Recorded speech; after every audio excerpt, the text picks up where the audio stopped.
Shalom, shalom, shalom. This is your Akazaki Yahoo, and I start this broadcast as I would start any broadcast by first of all giving all praise, honor, and great esteem unto the Most High Power, Yahuwah, Bahashem, Yahushua Hamashiach, and to the 12 tribes of Israel who are scattered to the four quarters of the earth. I say shalom wabarukim, that is peace and blessings. And I cannot wait to the day that the Most High brings us back together, and we are once again 12 tribes, one family, one nation, under the Most High Power, under one covenant. Hallelujah. Hallelujah. I'm joined this evening by my most esteemed Akenanaya. Shalom, Aki. Hey, shalom, Maki. Shalom, shalom, Yasharal. Call Halal Yahweh, by Hashem, Yahweh Shah HaMashiach, or Harwa Kakwadatz, Barak Hashem. Hallelujah. Yes, indeed. All praises to the Father in the name of the Son.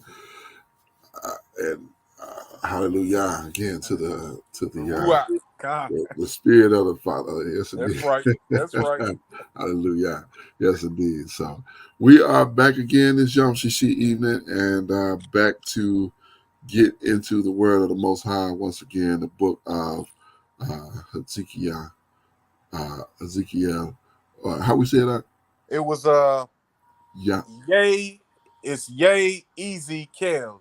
Yeah, Ezekiel. I said I was gonna get that, and I hadn't got it in memory just yet, but I'm gonna have it before we finish this book. I plan on having it down. So, okay. Yes, indeed. All right, we actually at chapter 15. I'm on the wrong chapter here, so it's lucky. We're gonna get through this nice and smooth, most high willing, and to him be the esteem and the glory. Excuse me, it's like Jerusalem, like an useless vine. The book of Yehezqėl. Is it Yeh? Yeah, Yehezqėl. Yehezqėl. Yehezqėl. Chapter number 15 and verse number 1. And the word of Yahuwah came unto me, saying, Son of man, what is the vine tree more than the tree? More than any tree, Slakia, or than a branch which is among the tree and of the trees of the forest? Shall wood be taken thereof to do any work? Or will men put a pin of it to hang any vessels thereon? Behold, it is cast unto the fire for fuel. The fire devoured both the ends of it, and in the midst of it is burning. Is it meant for any work? Behold, when it was whole, it was meat. It was meat.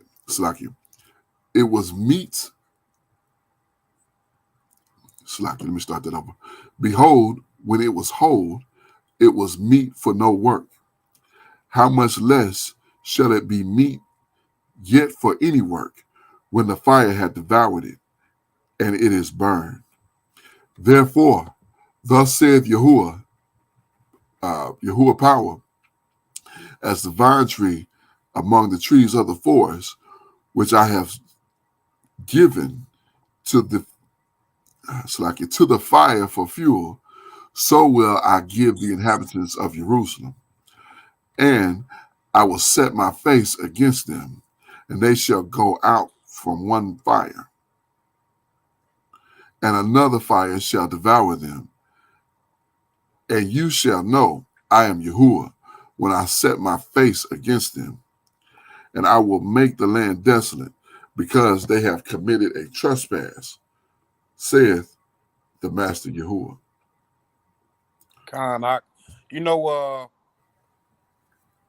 I can kind of see some of Mashiach's sayings in there as well. Where Mashiach might have been getting something from here. Talking about what's going to be cast into the oven and burned. This was part of his message as well, speaking to the same people, the same city. Right. Yeah, kind of, and I always believe that this is the same messenger, You know, the one that showed up in the flesh was the one that was speaking to the prophets at this time. And so that was, you know, that's why we see a lot of similarities Con, in, a lot of what he was bringing out in those times past. So, all right, so that was the warm up chapter. So this is the this is the meat potatoes here. So, all right, verse chapter number 16, Yehezqeel, chapter 16, verse 1. The Most High's grace to unfaithful Jerusalem. Again, the word of Yahuwah came unto me, saying, Son of man, cause Jerusalem to know her abominations, and say, Thus saith the Master Yahuwah unto Jerusalem, Your birth and your nativity is of the land of Canaan. Your father was an Amorite, your mother a Hittite. You know, I've seen people, yeah, I was gonna say I've seen people get simple on this and try to make it into something else. And the reason I say that is because I've seen some non-believers say, "Oh, you didn't know about the verse of Ezekiel 16:3? He's saying that you would come from an Amorite and a Hittite." No, that's not what he's saying. Right, because we don't read that in the genealogy of our people. Right. No, he's not saying that. What he's saying is, these are the people who you pattern yourself after, doing the evil that they doing. You've done the same level, the same brand of evil that they did. And instead of being the brand of righteousness that he set forth for us to do, instead we decided to go after the Canaanites and the Hittites, the Amorites and the Hittites. You know what I'm saying? So that's what he's literally saying. What did you about to say? Well, yeah, these were the people that we were instructed to cast out and to not follow any of their ways, but we took on their ways and their customs and actually waxed worse, you know.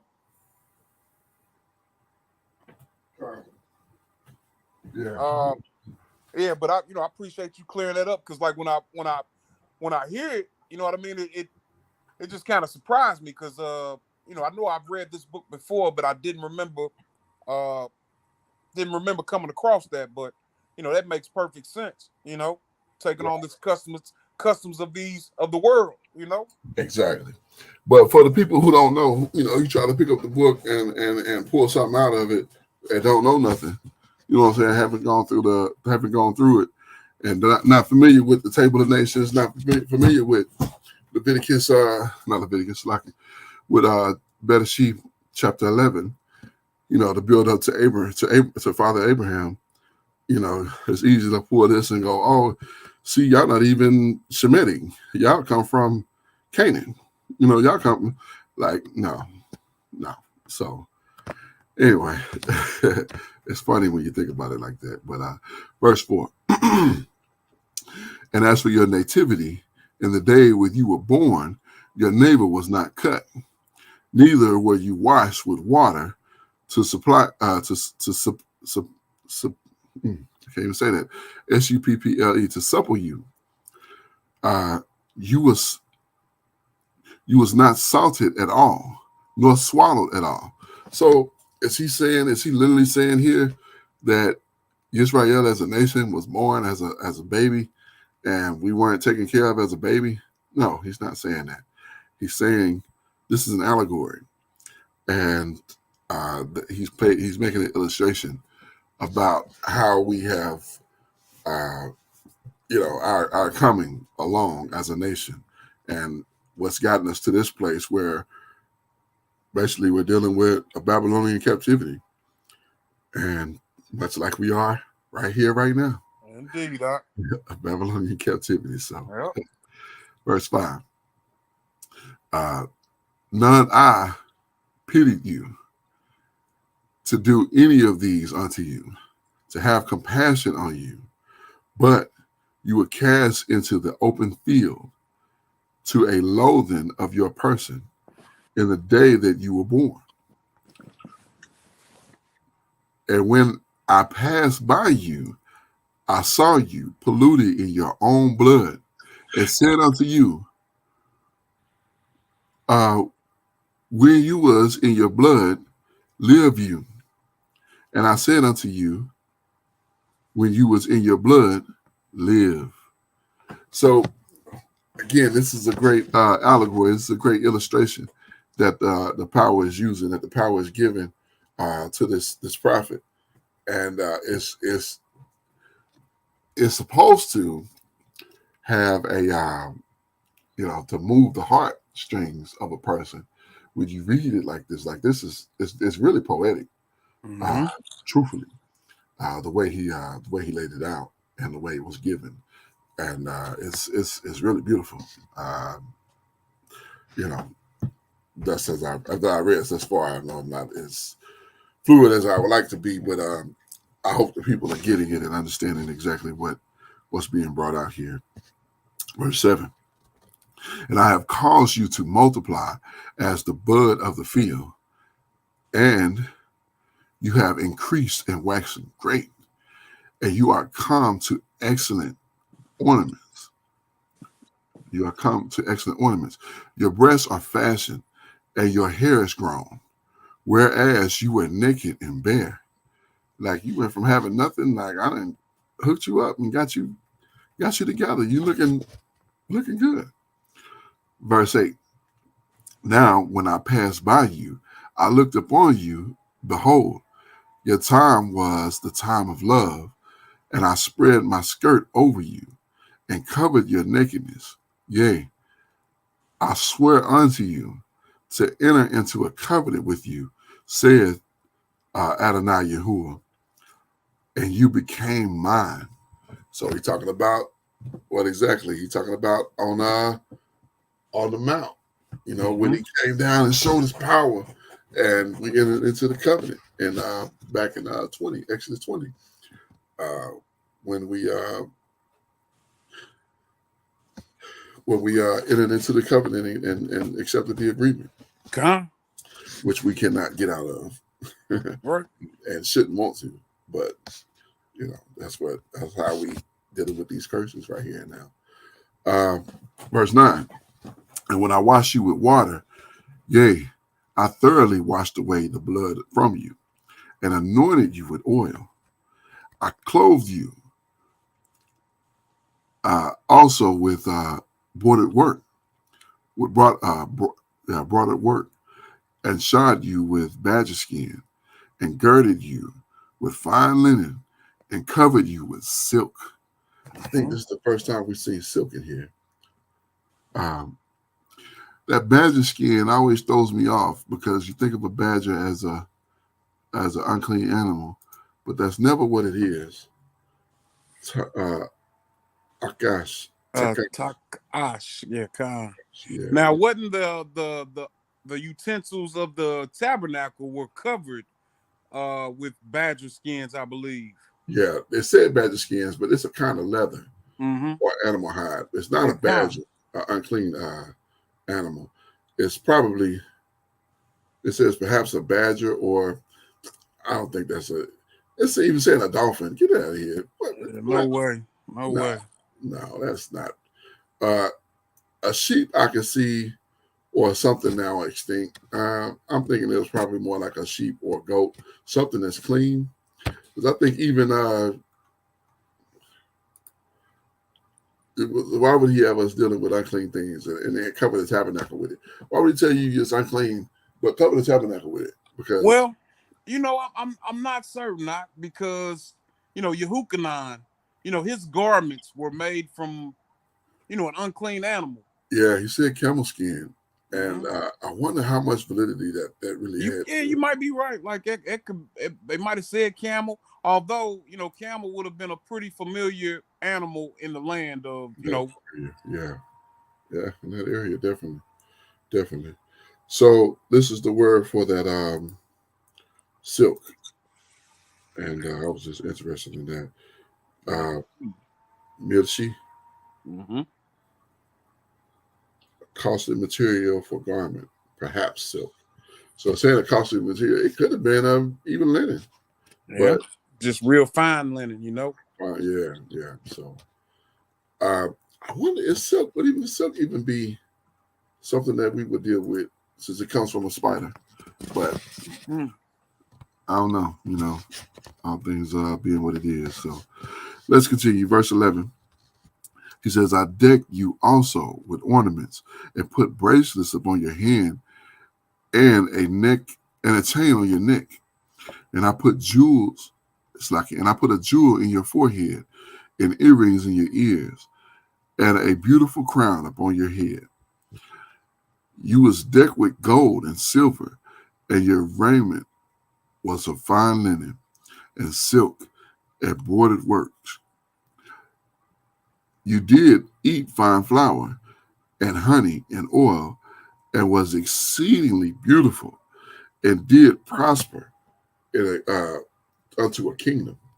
So again, this is an allegory. He's not talking about a woman here.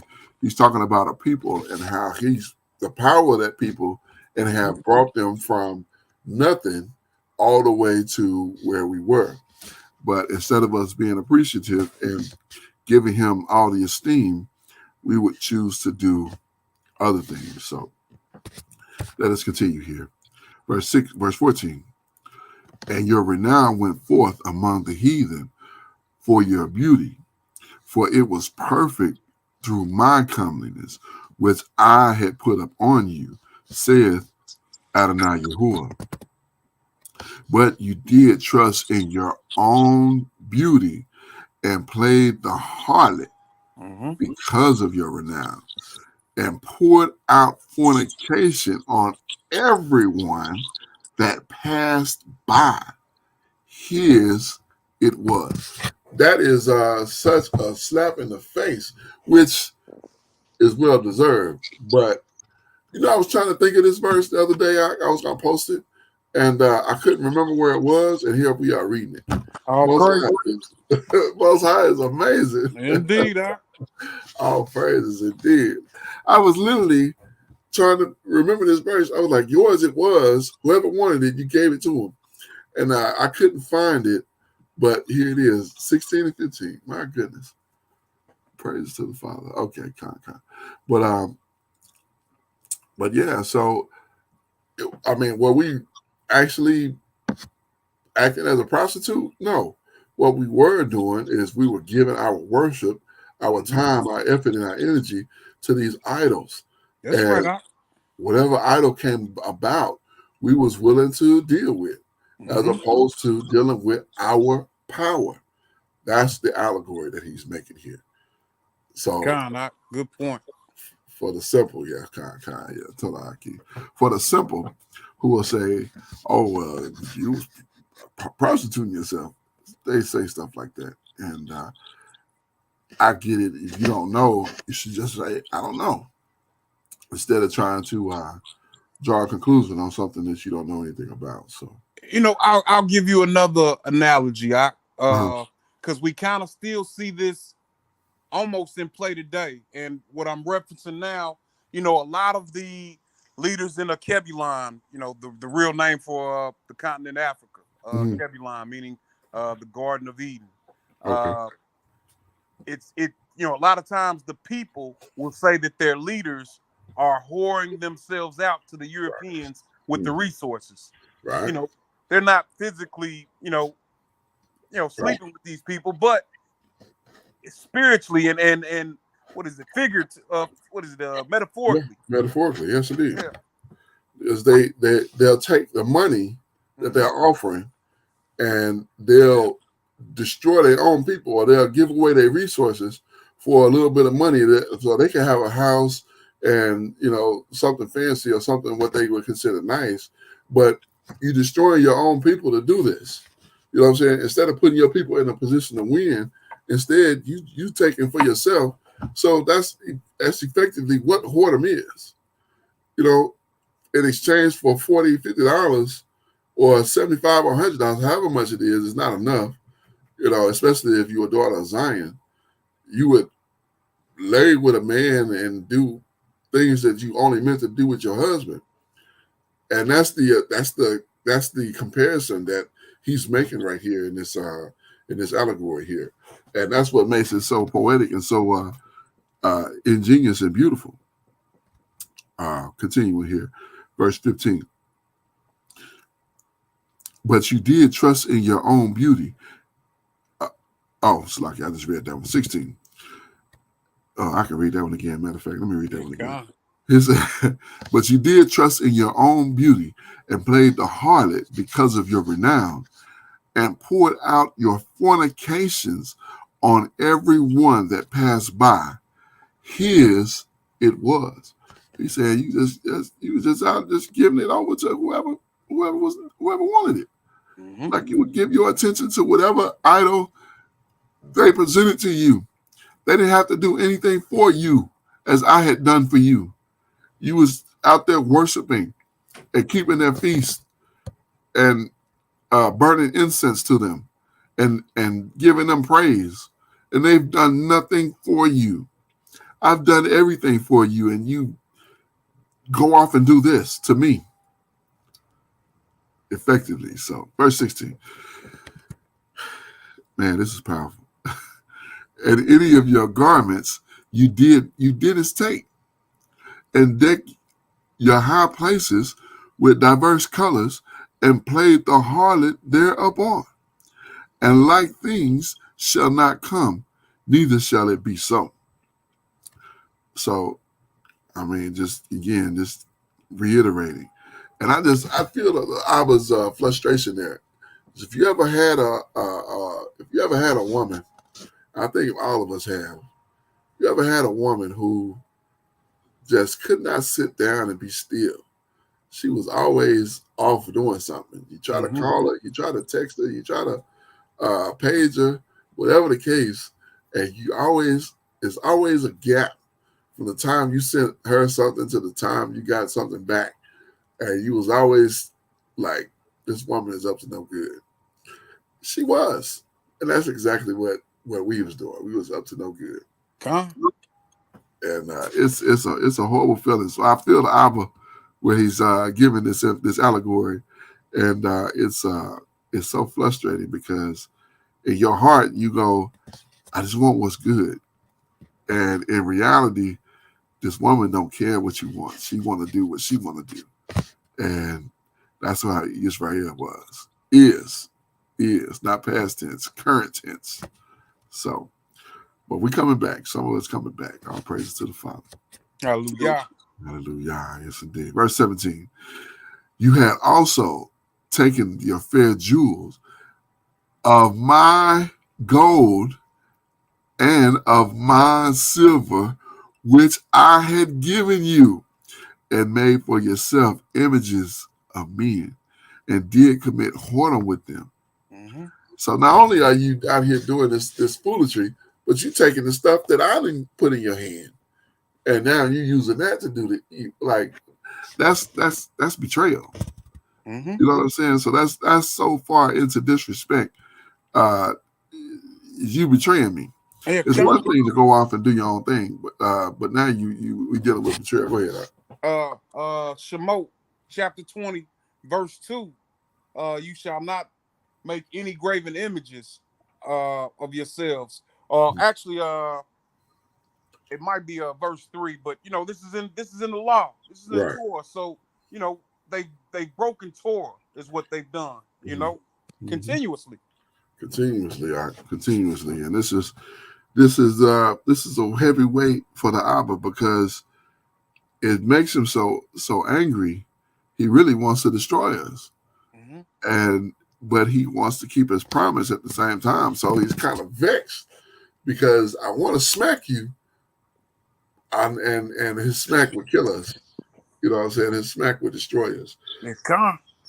But then what would happen to his promise that he made to Abraham, Isaac, and Jacob?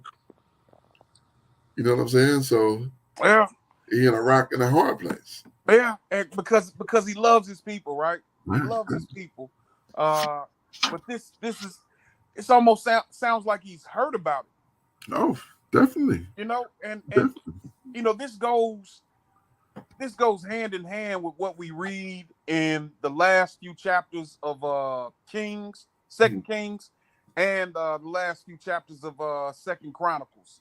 We hear about the wickedness. We read about how such and such king did worse than his father, or but a lot of times, and it'll say he set up groves or he did this. Right. But this is giving us the look of how Yahweh looked at it, Exactly. what they were doing.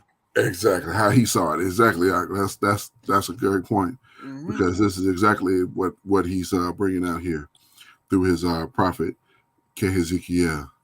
So continuing here, book of Yehezqėl, chapter 16 and verse 18. Oh, slack, y'all. Oh, go ahead. Yay. I don't know why I keep messing that up. Slacky. Toda. Yehezqėl. I don't know why. I guess because it's a Y-E instead of a Y-A. So should it be Yehezqėl? Well, because the reason I got it was when we pulled up the scriptures that had the name of it. Yeah. And it's Y-E. Yeah, yay. So I wonder, is it really Y-E or should that be Y-A? You might be right, Yehezqėl. Yeah, Yehezqėl. Like, you know what I'm saying? Tell you what, let's do this, because I don't know if we did this. Slacky, what we on verse? So committed to whoredom with them. Yeah, ready for verse 18. Okay, con. I'm trying to remember. Did we look at his name? I don't remember. I don't remember looking at it. I don't recall either, honestly. Now we got to. Yeah. Now we got to. Let's see what it really is.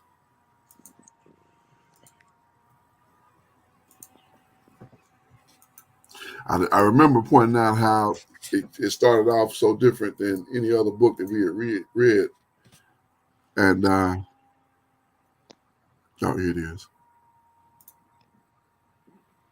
The Most High strengthens. Yeah. Yehezqėl. Yeah.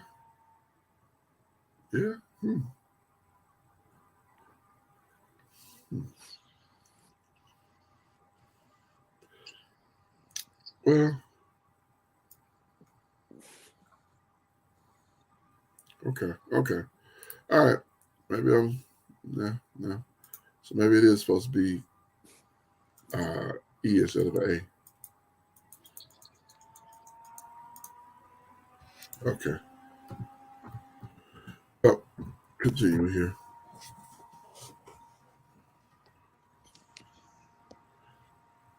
What we at 18 now? 18, con. Okay, let's double check. All right, verse 18. And took your bordered garments and covered them, and you had set my oil and my incense before them.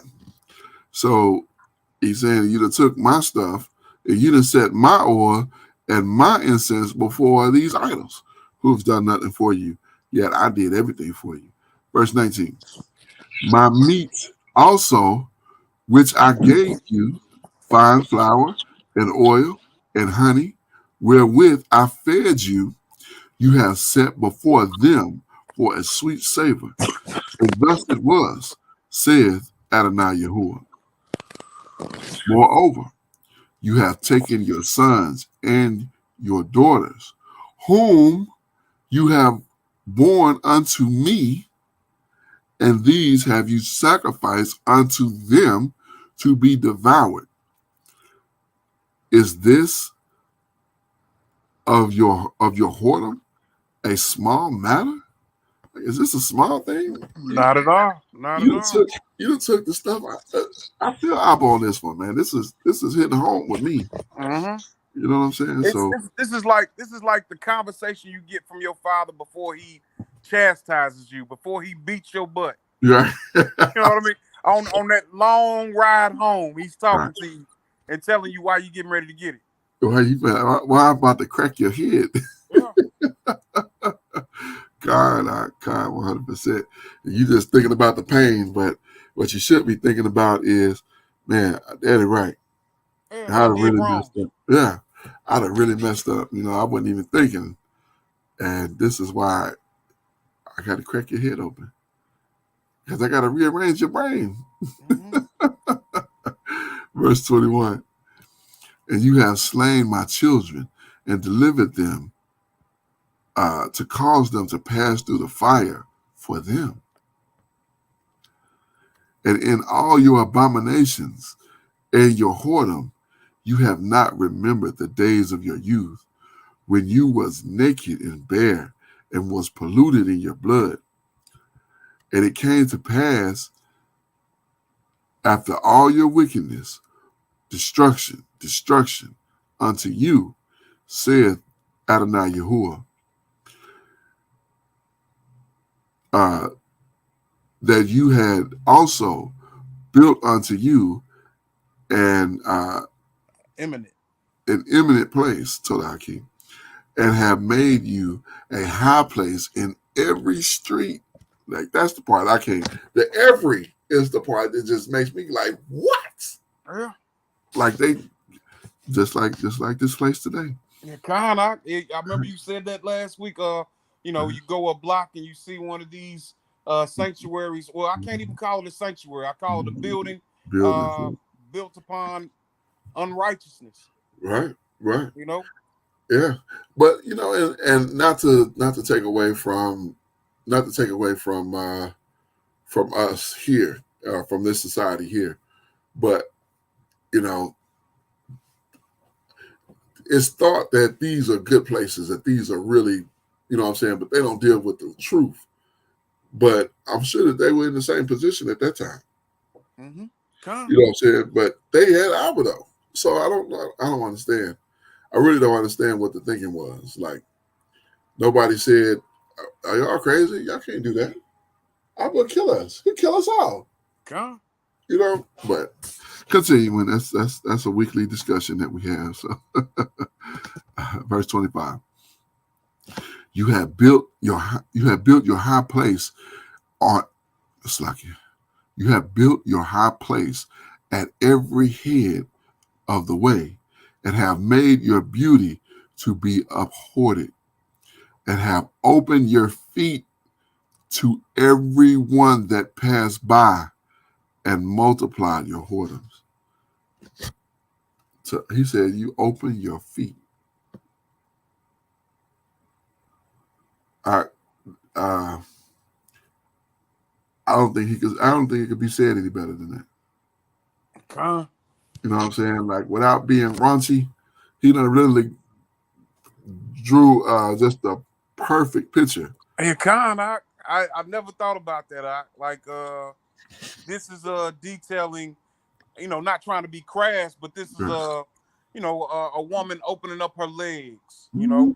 Yeah, right, and that's exactly what the allegory that he's making. Mm-hmm. You multiplied your whoredoms, like, to everyone that passed by. He said to everyone, like, you didn't do no kind of vetting, nothing. They didn't have to do nothing for you. They didn't have to buy you nothing. They didn't have to take you nowhere. Here I am doing everything for you, and you out here just, good grief. Verse 26. Whoo, I got chills up my back. You have also committed fornication with the Egyptians, your neighbors, great of flesh, and have increased your whoredom, and provoked me to anger. Behold, therefore, I have stretched out my hand over you, and have diminished your ordinary food. That's not ordinary. It is ordinary, isn't it? Yeah, ordinary kind. Okay, your ordinary food. Yep. And delivered you unto the will of them that hate you, the daughters of the Philistines, which were ashamed of your lewd ways. They were ashamed of how you was behaving yourself. Verse 20. This is a heathen. Yeah, right, exactly. But he put that spirit on them. That's why he said, that's why, was it Isaiah? It says man's going, or maybe it's, actually, I think that's Solomon said that, or wrote that. So I think it's in Proverbs. Man's going of Yahuwah. I may be wrong about that. That is in the wisdom book. Okay. Yeah, man didn't know his own way. So when he put that on them to be ashamed, like, man, we need to smack them just for the sake of smacking them, because they over there, you know, they don't even know. They just know that now all of a sudden it enters into their mind to do these things. But That's because the Abba do this. Mhm. Verse 28. You have played the whore also with the Assyrians, because you was unsuitable. Yea, you have played the harlot with them, and you could not be satisfied. Good grief. Insatiable, unsatisfiable. So much that you just chasing it. Verse 29. You have moreover multiplied your fornication in the land of Canaan unto Chaldea, and yea, you was not satisfied herewith. How weak is your heart, saith Adonai Yahuwah, seeing you do all these things and work as an impervious, whorish woman. Mhm. Mm, my goodness. Mm. What's that imperious mean? I'm thinking like insatiable, basically. I'm thinking, but I may be wrong. Let's take a look at it. Let's take a look at it in the Hebrew here. Shalateth. Shalateth. Imperious. Domineering. Domineering. Oh, So, masculine type energy. yeah. It's the only place that's used. Mm. Huh. That's interesting. That's the only place that one word is ever used. And that's been, broken down. I wonder if it's in the APOC anywhere. But that's interesting. Verse 31. And that you built your eminent places in the heads of every way, and make it your high place in every street, and have not been as an harlot in your scornies higher. Like basically you acting like a you know what Yeah. prostitute. Verse 32. But as a wife that committed adultery, which taketh strangers instead of her husband. Right, that's what you acting like, a wife, instead of being dealing with your husband. Instead of doing what I'm telling you to do, you acting like a woman that's married, going out and dealing with every such and such. Verse 33. They gave gifts.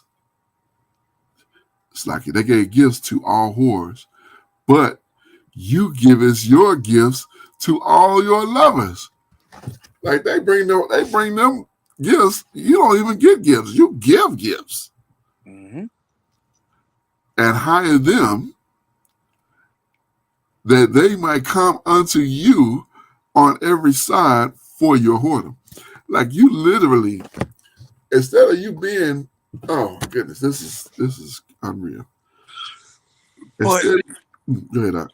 This still goes on today. I know we say that quite often, but check this out. We have a specific purpose on this earth. And that's to be, his priests, kings, ministers, a light to the other nations, showing them the way.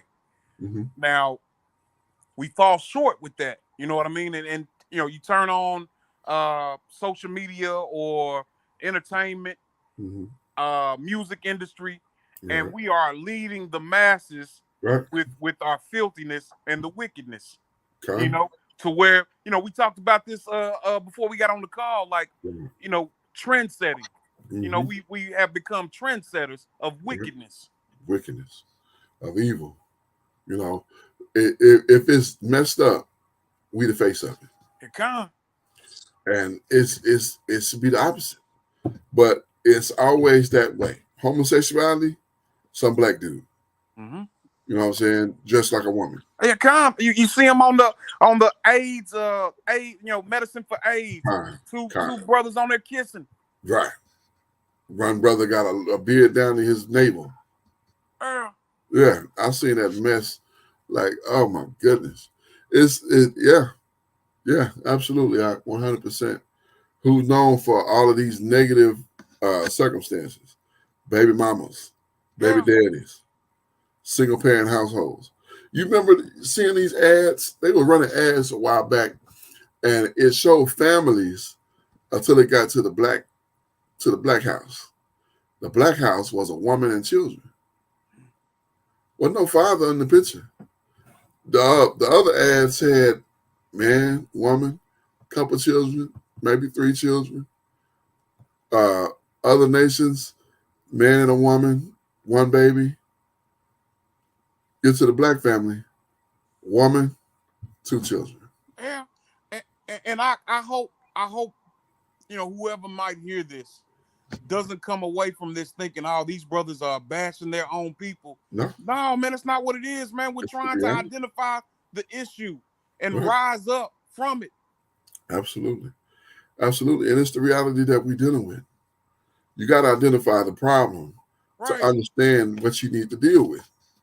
You can't just sweep it under the rug and like an ostrich, stick your head in the sand and hope that the problem go away. Because it ain't going to go away. It's going to eat you. It's going to get worse. Right. Absolutely. 100%. It's hard to imagine what we're going to be looking at 20 years from now if things continue the way they are. Right. Well, Absolutely. we read about it. Honestly, we read about it. Right.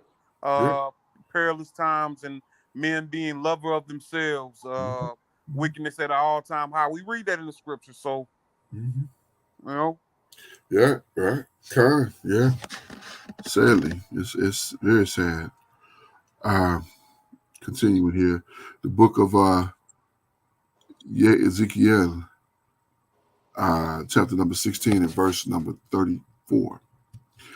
And in contrast is in you from other women and your whoredom, whereas none followed you to commit whoredoms, and you that gave just a reward, and no reward is given unto you. Therefore, you are contrary. So he said they're not even following what you're doing. Like nobody else do what you do. You just doing, you're not even going with the flow.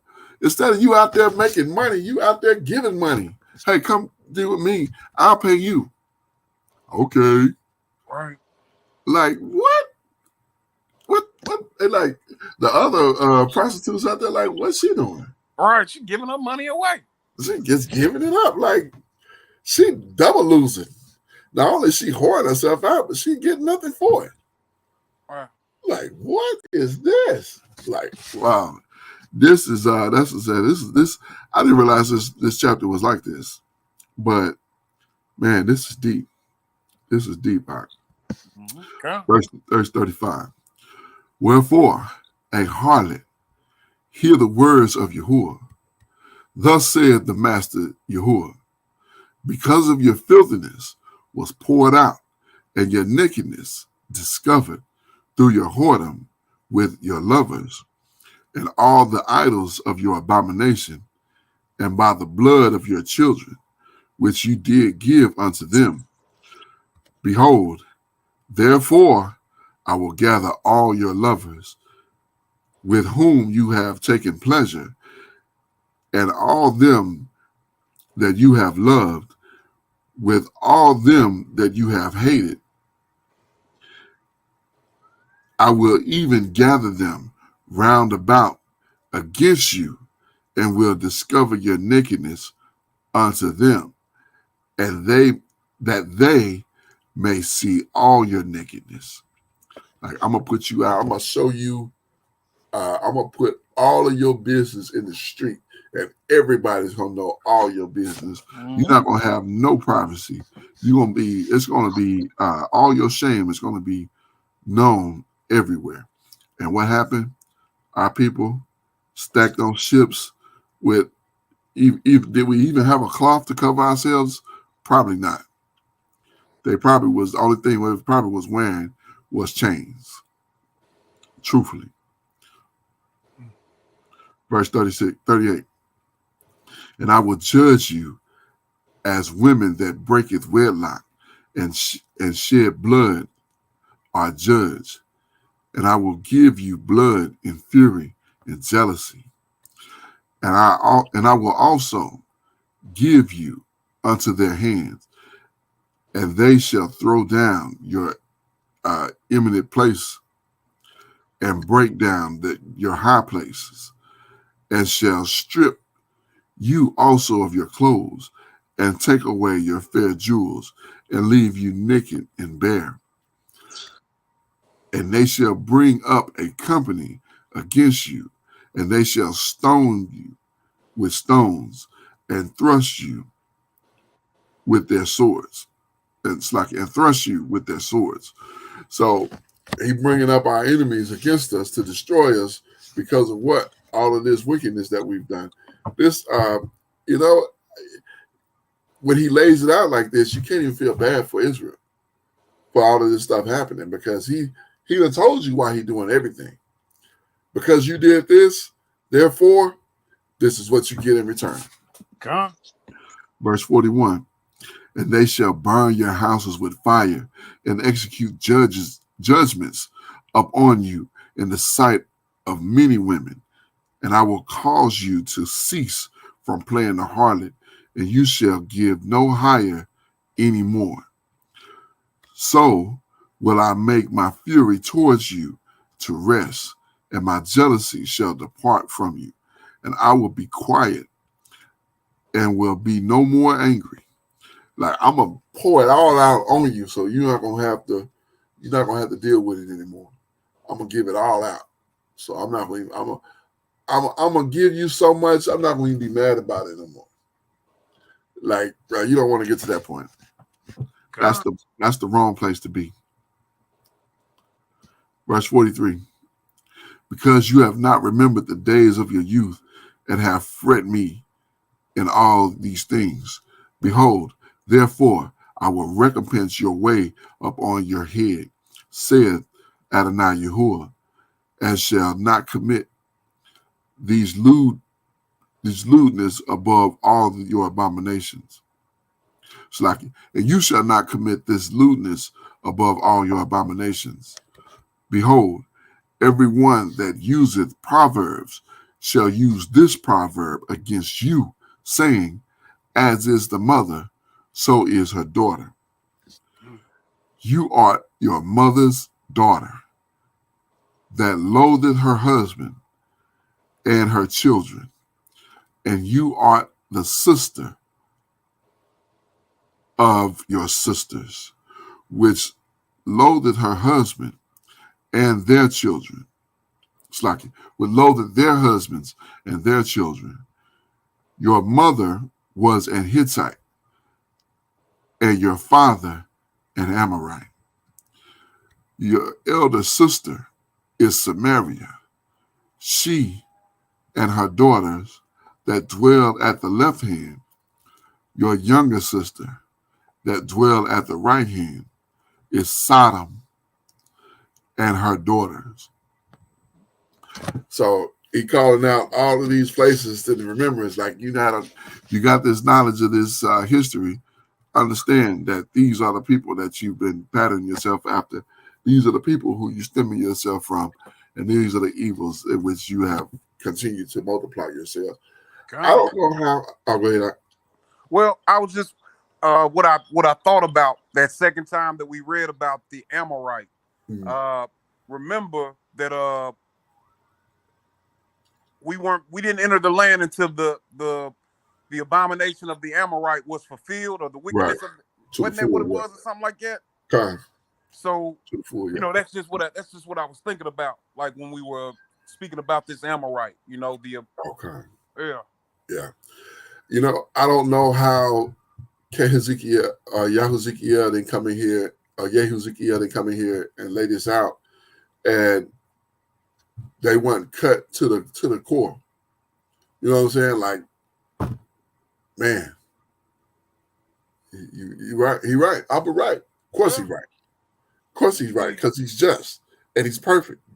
God. So why would he not be right? But when he lays it out this plain, this straight to the point, I mean, what can you say? But man, you're right. I'm sorry. You know what I'm saying? It's like that clarifying moment Well, people, that intervention type situation where they come out and like everybody is a safe space and they lay it all out. This ain't no safe space. Like, look here, you done all of this, and I'm about to smack the black off of you. Yeah, come.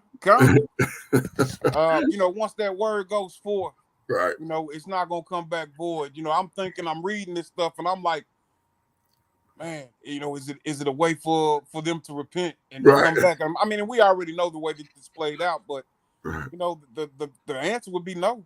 No, it's it. You done dug the hole. Now it's time to get in. Come. Get in the hole. Get in the hole. All right. Verse 47. My goodness. You have not walked after their ways, nor done after their abominations, but as if that were a very little thing, you have corrupted more than they in all your ways. Mm-hmm. That, bro, that's, man. It cuts out, That hurt. That hurt so bad. That hurts so bad. To say that you are worse than Sodom. You're worse than the Amorites. You're worse than the people I cast out of here to bring you in here. You're right. worse than they are. Like, See, a person in their pride just get mad and walk off. But a person in humility, will they'll consider. Be like, right. They'll be like, man, I really messed up. I was really bugging. I was really out here tripping. And I done messed myself up completely. I deserve everything I get. So it's let Abba do what's right in his eyes. Because I've earned whatever he gives me. Verse 48. It's getting worse. Look like because he's saying this. He start off when you see these three words, you know it's gonna be bad. God. He says, "As I live, saith Adonai Yahuwah, Sodom, your sister, have not done, she nor her daughters, as you have done, you and your daughters. Behold, this is the iniquity of your sister Sodom." You think it's going to be homosexuality because that's what they was known for. But truthfully, their iniquity was the thing that everybody's guilty of. Even the righteous Israelites are guilty of at times. Pride. Pride. Mm-hmm. That word is so humbling. Because, like I said, everybody carries it. Everybody puts it on their shoulder. Everybody puts it on their back. Once in a while, in a situation, you get a little bit pride. It don't have to be an over amount of pride. It can be a little bit of pride. That pride will come in, and let me tell you, pride is so dangerous. Pride is so destructive. It will have you go against your own best interests. That's how destructive pride is. Pride will have you vote against yourself. Mm-hmm. Pride will have you cause more harm to you when somebody's trying to help you. I was trying to help us in this situation. Our own power. But pride will have us going, I don't need you. I don't need you. I can do this on my own. You're going against your own best interests. That's how dangerous that thing is. That's a dangerous thing. That's a dangerous thing. And, well, we need to be talking about it more. You kinda. Truthfully, we really do, because people need to understand that. That's how dangerous it is. Let's continue here. I know we're going on time here. Verse 49. Let me start from the beginning. Behold, this is the iniquity of your sister, Sodom, pride, fullness of bread, and abundance of idleness was in her and in her daughters. Neither did she strengthen the hand of the poor and needy. So not only was she prideful, she had abundance of bread, so she had a reason to be thankful because she got it all. Sound like America, right? Mm-hmm. Uh, the idle time, that's America. Uh, and didn't strengthen the hand of the poor or the needy. It sounds just like this place we in captivity in right now. God, It literally do. So, verse 50. And they were haughty and committed abomination before me. Therefore, I took them away as I saw good. Verse 51. Neither has Samaria committed half of your sins, but you have multiplied your abomination more than they, and have justified your sisters in all their abomination. It's like in all your abomination, which you have done. So not only did you multiply, you justified. My goodness. Verse 52. You also have judged your sister, bared your own shame for your sin that you have committed more abominable than they. They are more righteous than you. wow. Right. He trying to smack. I told you to smack the black office. God, You know what I'm saying? That's literally what he's doing right here. Like they more righteous than you are. Like that's not a harder slap in the face than that. Oh, them wicked people, they more righteous than you. You worthless. Yea, be you confounded also, and bear your shame, and that you have justified your sisters. Like you made them look good with your wickedness. wow. Right, right. What he's saying is get humble. Get humble. Because what you're thinking ain't what it is. Verse 53. And I will bring again their captivity, the captivity of Sodom and her daughters, the captivity of Samaria and her daughters. And I will bring again the captivity of your captivity in the midst of them, that you may bear your own shame, that you may be confounded in all that you have done, and that you are a comfort unto them. When your sisters, Sodom and her daughters, shall return from their former estate, and Samaria and her daughters shall return from their former estate, then you and your daughters shall return from your former estate. For your sister Sodom was not mentioned by your mouth in the day of your pride, before your wickedness was discovered, as at the time of your reproach of the daughter of Syria and all that are round about her, the daughters of the Philistines, which despise you round about. You have borne the lewdness and their abomination, saith Yahuwah. For thus saith the Master Yahuwah, I will even deal with you as you have done, which have despised the oath in breaking the covenant. I'm gonna break my boy. He want to say so bad, I'm gonna break my covenant with you. I'm not gonna do what I said I was gonna do for you. I'm gonna take that away. Matter of fact, I'm gonna hold it and give it to the next generation. I'm gonna wait till they get better. A few generations. I'm gonna let you go through it, and you gonna wish you had me, and I'm not gonna be there. Man. Kind. The covenant remembered. Verse 60. Nevertheless, I will remember my covenant with you in the days of your youth, and I will establish unto you an everlasting covenant. Look at this. Hallelujah. I can't even stay mad at you. I gotta come back. I gotta come back. I want so bad just to destroy you, but I gotta have mercy on you. Man. Praise to the Father. Man, that's beautiful. Verse 61. Then you shall remember your ways and be ashamed when you shall receive your sisters, your elder and your younger, and I will give them unto you for daughters, but not by your covenant.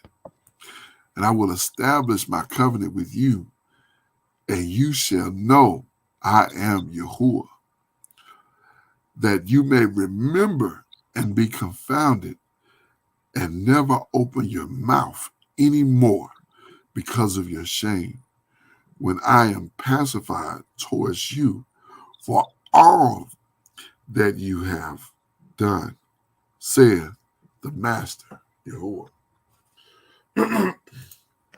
Man, that is a powerful chapter. I'm gonna go back and review that again. That is, I remember reading some of it, but I don't think I read it all the way through like that, like we just did there. And that is a whoo. He breaks it down right there. I mean, he breaks it down.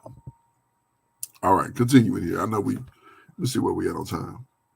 Oh, we just had an hour. I'm thinking we way long, but we just had 1 hour. Okay. Continuing. Chapter number Yehezqeel, chapter number 17. Parable of two eagles and a vine. Verse 1. The word of Yahuwah came unto me, saying, Son of man, put forth a riddle and speak a parable unto the house of Israel, and say, Thus saith the Master Yahuwah, a great eagle with great wings, long-winged, full of feathers, which have diverse colors, came unto Lebanon, and took the highest branch of the cedar. He chopped off the top of the two, he chopped off the top of his two twigs and carried it unto the land of traffic, and set it in a city of merchants. All right, so let's pause right here because this is I haven't read this chapter. God, I'm trying to think. Cropped off the top. What's that cropped mean? I think it's like cut. You know, like how you crop. I believe. Let's double check that. Cow tough. Cow tough. Man, and that almost sounds like cut off. Yeah, right. I think I even said chopped off. You did, yeah. Okay. My dyslexia is something else. Well, man, not but dyslexia. It gave you understanding there. God. But he's saying, I'm trying to put this in perspective so that we can get an understanding of it here. Cropped off the top of the two young twigs and carried it to the land of traffic. The land of traffic, that's selling. And he's reiterated it in the next portion. He said it in the city of merchants. So traffic, well, we think of traffic, well, we do think of traffic is selling. You know, so when you human trafficking, you selling humans. Mm-hmm. Same thing here. So keeping that in mind. Verse 5. He took also the seed of the land and planted it in a fruitful field, and placed it by great waters, and set it as a willow tree. And it grew and became a spreading vine of low stature, whose branches turned towards him. The root thereof was under him. So it became a vine, and brought forth branches, and shoot forth sprigs. Okay, what is a sprig? Or what are sprigs? Let's see what that word is. Peorah. Peorah. Yeah, that's what I was thinking, like a branch or like twigs. Yeah, just a part of it's just we're talking about a vine. Mm-hmm. It would be like a branch vine or a vine branch or whatever. Verse 7. There was also another great eagle with great wings and many feathers, and behold, the vine did bend her root towards him, and shot forth the branches towards him, that he might water it by the furrows of her plantation.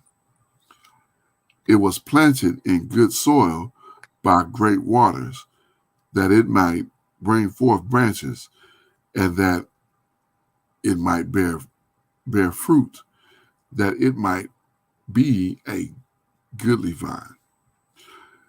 Say you, thus saith, say you. I think that's the first time we've seen that. Mm-hmm. Okay, no. Okay, this is what he's saying. I was thinking he was saying, You say, like, right, like say you, like hey you. mm-hmm. Thus saith Yahuwah. Thus saith the Master Yahuwah, shall it prosper? Shall he not put up the root thereof, and cut off the fruit thereof, that it wither? It shall wither in all the leaves of her spring, even without great power or many people to pluck it up by the root thereof. Yea, behold, being planted, it shall prosper. Shall it not utterly wither? When the east wind touch it, it shall wither in the furrows which slack you. It shall wither in the furrows where it grew. All right, I really didn't get. I was trying to picture that in my mind and keep it straight, but it wasn't working. So I had the two eagles, I had the vine, and it sounded like he said one grew under the eagle, meaning that the eagle was on top of it. Okay. And then the other grew towards the other eagle, but I didn't get where the other eagle was. So why was it growing towards that eagle? I was trying to follow that in my mind, but I couldn't get a good picture there. As with some of these parables, I need somebody to explain it to me. So continuing, verse 11. Zedekiah's rebellion, Slakia. Verse 11. Moreover, the word of Yahuwah came unto me, saying, say now to the rebellious house, know you what this means? Tell them, behold, the king of Babylon is come to Jerusalem, and have taken the king thereof, and the prince thereof, and led with him to Babylon, and have taken the king's seed, and made a covenant with him, and have taken an oath of him, and have also taken the mighty of the land, that the kingdom might be base, and it might not lift itself up, but that by keeping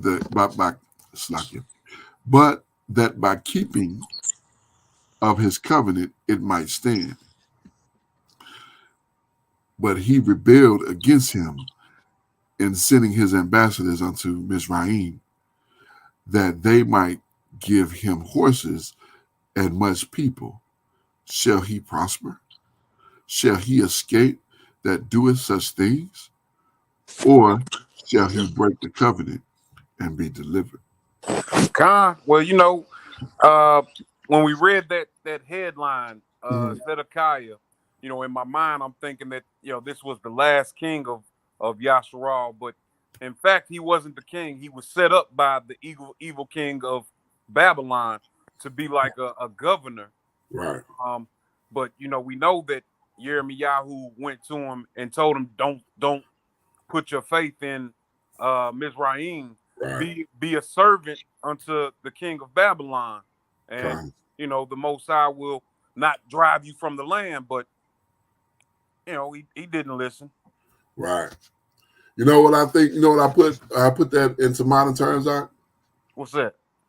So-called black community looking to the Democratic Party, thinking that these devils are gonna do well for us, and getting on board with these their political issues, mm-hmm.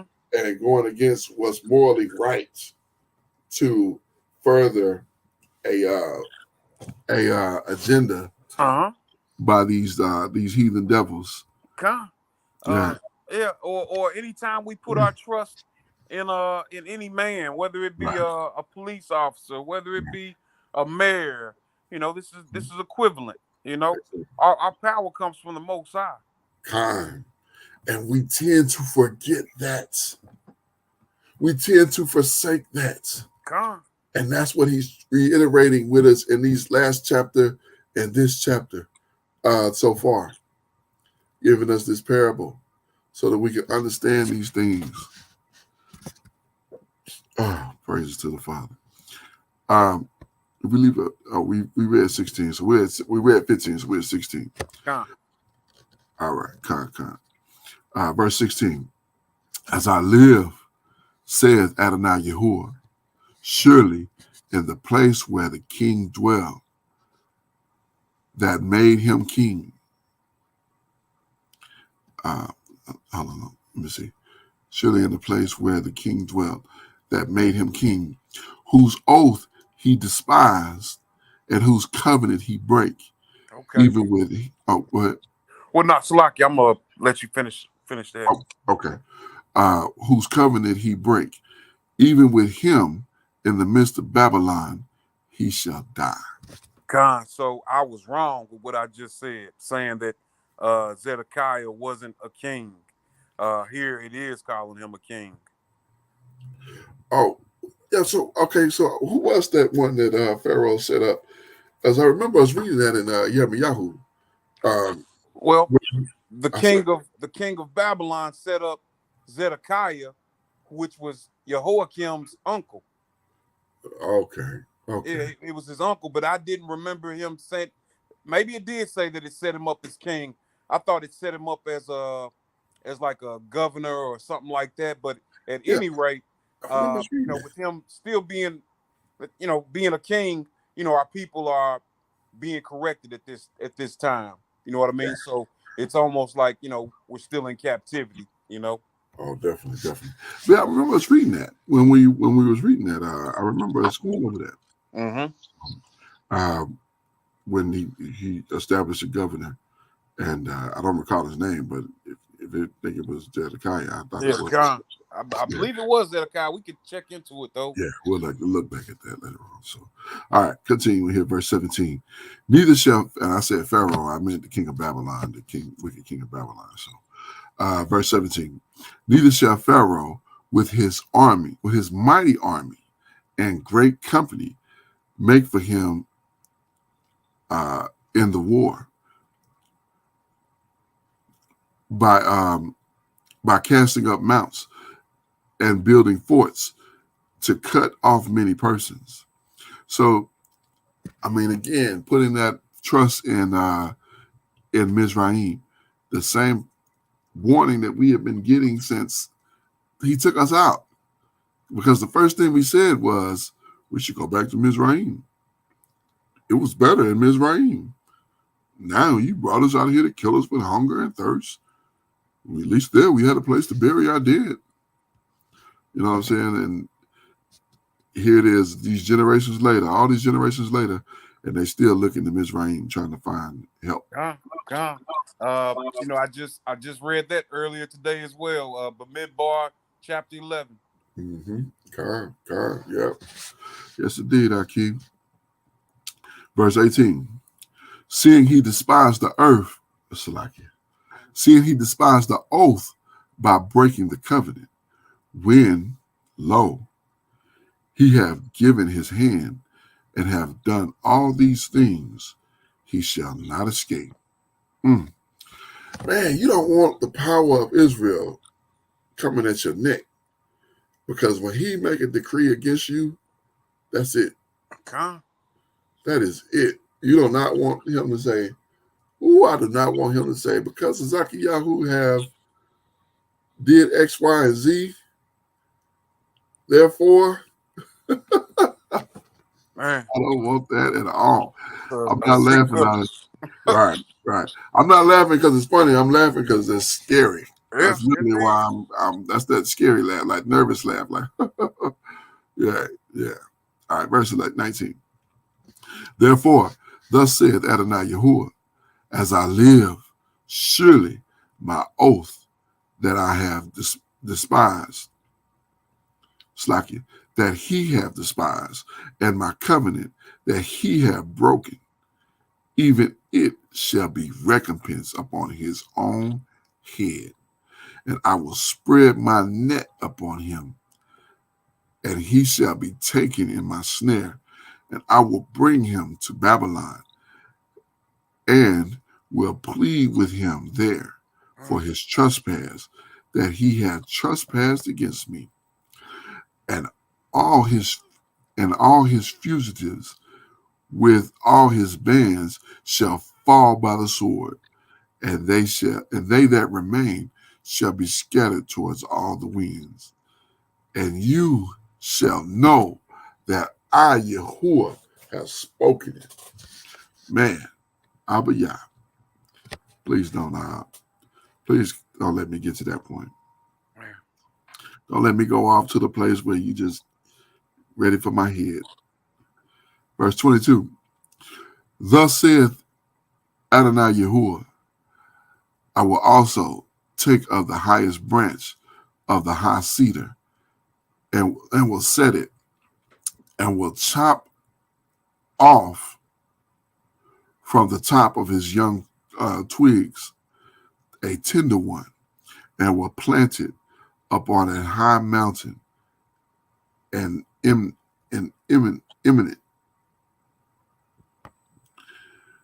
in the mount Slacky, in the mount of the height of Israel will I plant it, and it shall bring forth brooks and bear fruit to be goodly cedar, and under it shall all fowl of every wing.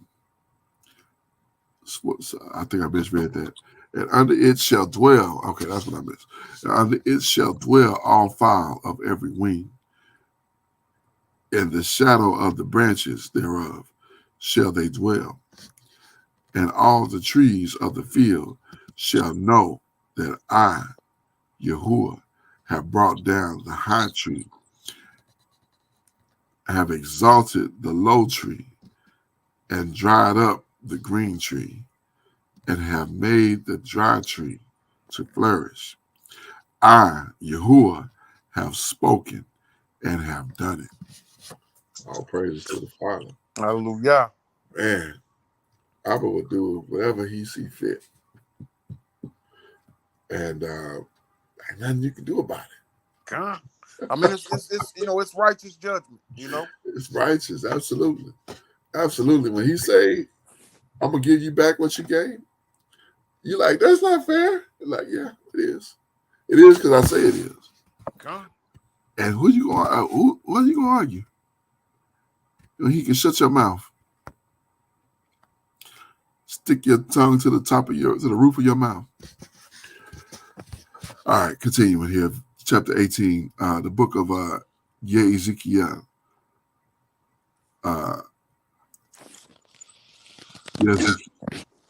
The Most High dealing justly with individuals. Verse 1. The word of Yahuwah came unto me again, saying, what mean you that you use this proverb concerning the land of Israel, saying, the fathers have eaten thy sour grapes, and the children's teeth are set on edge. You're like, what you saying? I know what you're saying. You're trying to say that the fathers have done the evil, and the men and the children that reap the benefit, or reap the judgment. Verse 3. As I live, saith Adonai Yahuwah, you shall not have occasion any more to use this proverb in Israel. Behold, all souls are mine. As the souls of the Father, so also the soul of the Son is mine. The soul that sinneth, it shall die. But if a man be just and do that which is lawful and right,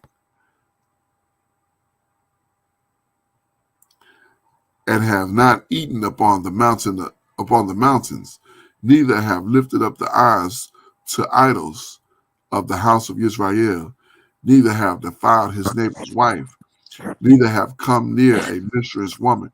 See how he threw that one in there? Come near a mistress woman? My goodness. Verse 7, and have not oppressed any, but have restored the debtor his pledge, have spoiled none by violence, have given his bread to the hungry, and have covered the naked with a garment. He that have not given forth upon usury, neither having taken any increase, that have withdrawn his hand from Slacky, and have withdrawn his hand from iniquity, have executed true judgment between man and man, have walked in my statutes and kept my judgments, and dealt truly. He is just. He shall surely live, saith Adonai Yahuwah. Now, stick this out there through this here to me right off the bat here. When you read this, when you read these things that Abba don't want you dealing with, it's easy to get confused, because even I, reading this just then, was going, what if I, which of these can I circle for me on this list? It said, have not eaten upon the mountain. What does that mean? Eat upon the mountain. That's talking about the idolatry that they was doing in the land. So if you didn't do this idolatry, neither lifted up your eyes to idols of the house of Israel, meaning dealing with that idolatry, neither have defiled your neighbor's wife. Adultery, absolutely, 100%. Neither have come near a mistress woman, not being in control of yourself, and you know what I'm saying, dealing with things that you shouldn't be, and being unclean, absolutely. Neither, and have not oppressed any, but have restored the debtor his pledge. Now, what do we find about the debtor and his pledge? In the Torah. And have spoiled none by violence. Have given his bread to the hungry, and have covered the naked with the garment. So, is he talking about doing this all around the world? Getting on the ship and going to the other side, the other land, and covering the naked there with a garment, and giving them your bread? And I mean, is that what he's talking about here? Absolutely not. He's talking about in your land with your people. And this is where it goes off, because some people take that as that. Is that he's talking about everybody everywhere and dealing with these things. So when you continue here, especially in verse 8, if you understand Torah, you understand exactly what he's saying. Verse 8, he says, he that has not given forth up on usury. And Torah, it teaches us to not lend to your brother with usury, but you can lend to the heathen with usury. So when he says you have not given forth with usury, does that mean to your brother? No, that means if my aunt say, can you spot me a bill and I'll pay you back when I get paid? I like, here's a bill, but I'm gonna need $1.50 when they get it back. And if he had a bind, he'll say, man, yeah, I'll give it to you. You know what I'm saying? But that's not my place to do that, because I shouldn't be trying to do that to my brother. I got to do my brother better than somebody else. Right. Neither have taken any increase, neither have withdrawn his hand, and have withdrawn his hand from iniquity, and have executed judgment man to man. So, yeah, it's easy to get sidetracked on this if you don't know Torah. You really got to that's why it's important to, and the way we did this thing was really beneficial, because it really put us in a position to, and not to, you know what I'm saying, not to get prideful about it, because that's not the objective here, but it really put us in a position to going through the Torah and getting to this point, saving these books, these last few books, the major prophets, it really put these things in perspective properly. Indeed. To understand exactly what we're looking at. Yeah, kind. Now, I'm not saying I understand everything. I'm not saying that because I don't understand. I said, man, I don't get that. I'm going to ask the elder. But some of this really makes sense. Indeed, I understand so much more of what was going on, and having that foundation and learning the Torah, was the foundation. And I mean, how else will we know what is pleasing to the Father, and what's displeasing? It's written in His Word. Absolutely. And every first day of the week, people go with pack-in buildings and they don't deal with Torah hardly at all. I mean, they might read a little piece of it, let my people go or something like that, but that'll be the extent of it. You know what I'm saying? And man, that's deep. Verse 9. Have walked in my statutes and kept my judgments and deal truly. He is just and shall surely live, saith Adonai Yahuwah. If he begot a son that is a robber, a shedder of blood, and have done the like to any of these things, and that do not any of these duties, but even have eaten up on the mountain and defiled his neighbor's wife, have oppressed the poor and needy, have spoiled by violence, have not restored the pledge, have lifted up his eyes to idols, and have committed abominations, have given forth upon usury, have taken increase, shall he then live? He shall not live. He have done all these abominations. He shall surely die. His blood shall be upon him. Now lo, if he begot a son, and seeth all his father's sin, which he have done, and considered, and do not such like, he have not eaten upon the mountains. See how he keep reiterating this? Like, man, I'm going to keep listening to this thing so you get it. I don't want you to not get it. This is important.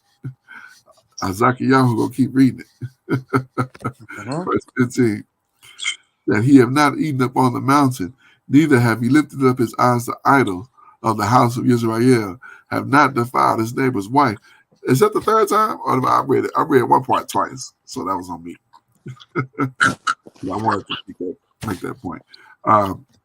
Neither have oppressed any, have not withholden the pledge, neither have spoiled by violence, but have given the bread to the hungry, and have covered the naked with a garment, that he had taken off his hand from the poor, and have not received usury nor increase, have executed my judgments, and have walked in my statutes.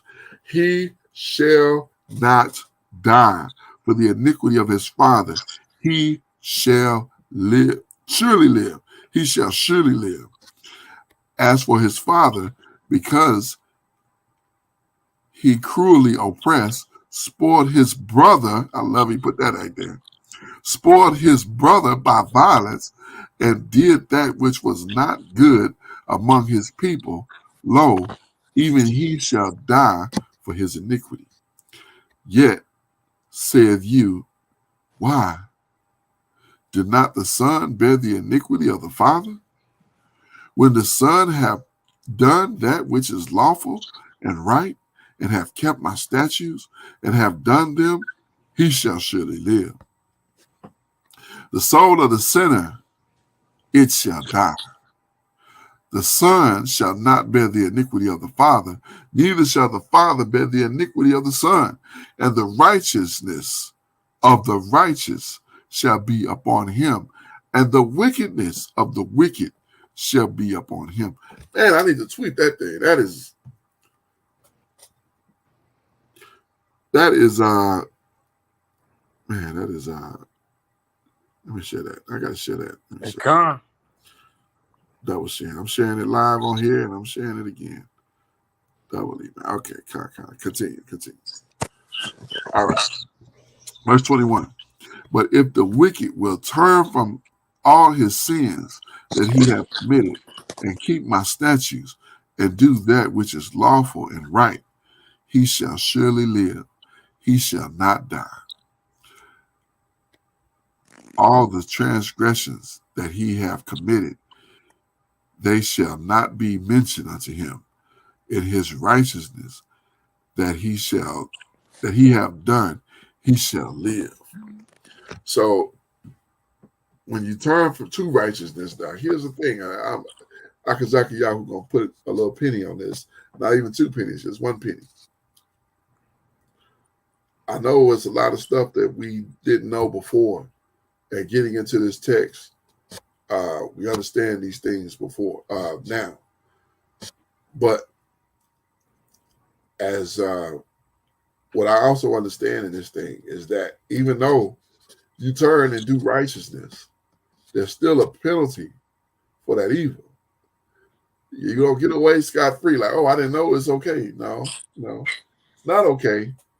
It'll be forgiven, but it's still got to be paid for. It's still got to be atoned for. And that atonement don't come from fasting 1 day a year or being humble 1 day a year. That atonement comes from retribution. And that retribution can be harsh. So don't be like, I'll do this sin, I'll do this wickedness, and I'll get it back. I'll go back to doing righteousness. Because you might die in that wickedness. And I wouldn't be playing Russian roulette with my ruach or my soul. That's dangerous. So, yeah. All right, verse 23.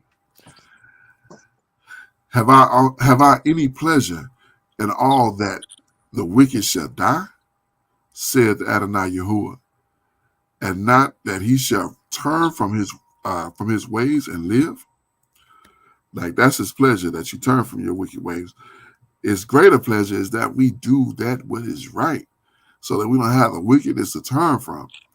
If anything, you just didn't do what you should have been doing, feeding your brother, clothing your brother, doing those right things that were right. Mm-hmm. You know what I'm saying? And not just, you shouldn't, at no time you got any business sleeping with somebody's wife. That's crazy. Come. You know what I'm saying? Like, you shouldn't be doing these type of things. You shouldn't be stealing stuff with violence, especially against your own people. That's wicked. Come. You know what I'm saying? That's stuff you got no business doing. You shouldn't be making yourself unclean, going in the, don't even care the woman or her administration, and you just, shame on me for that. Verse 24.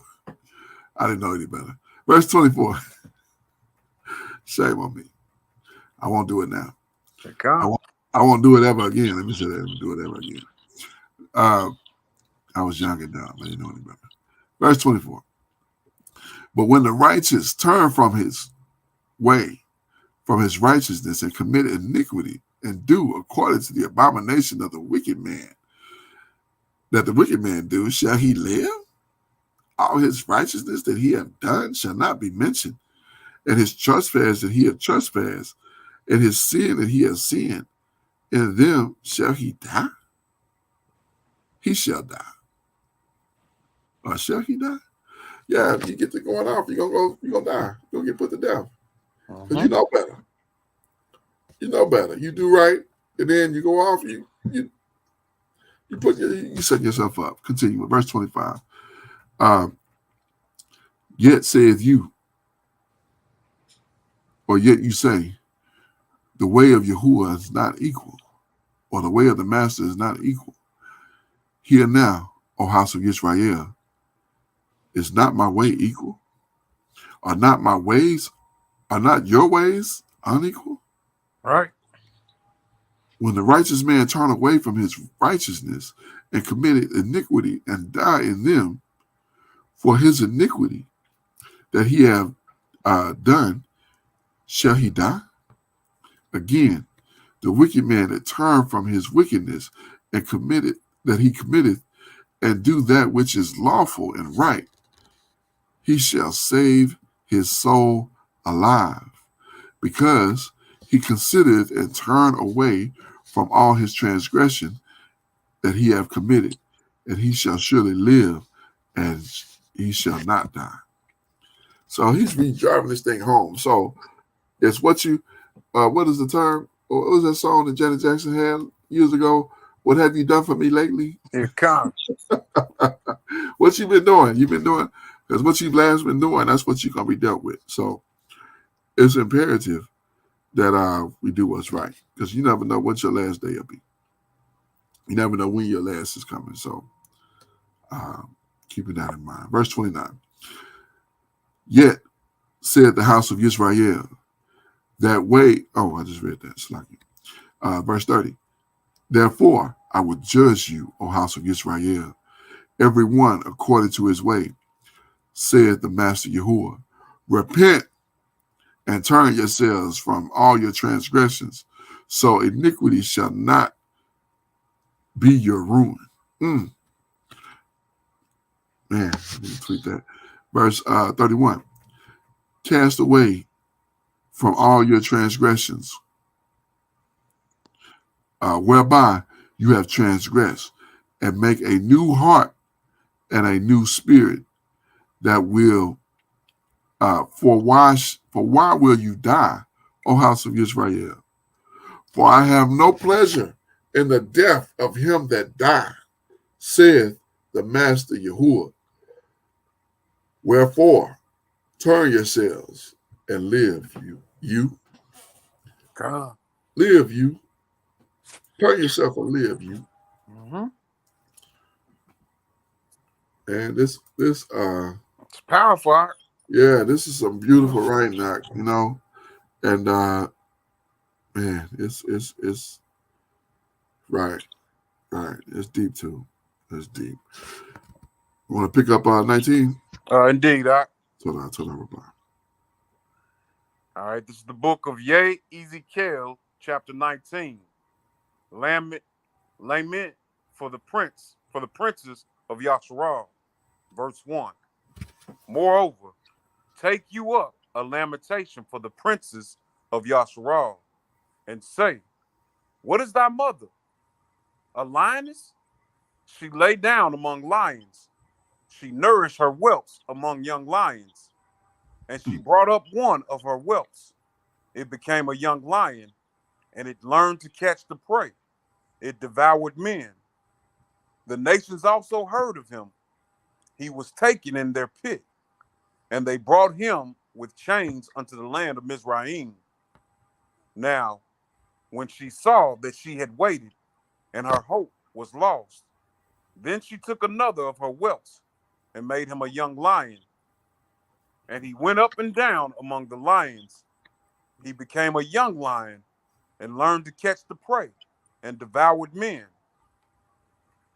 And he knew their desolate palaces, and he laid waste their cities, and the land was desolate, and the fullness thereof by the noise of his roaring.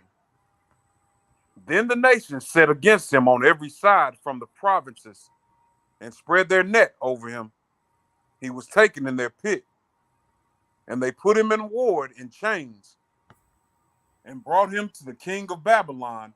They brought him unto holds, that his voice should no more be heard upon the mountains of Yasharal. Verse 10.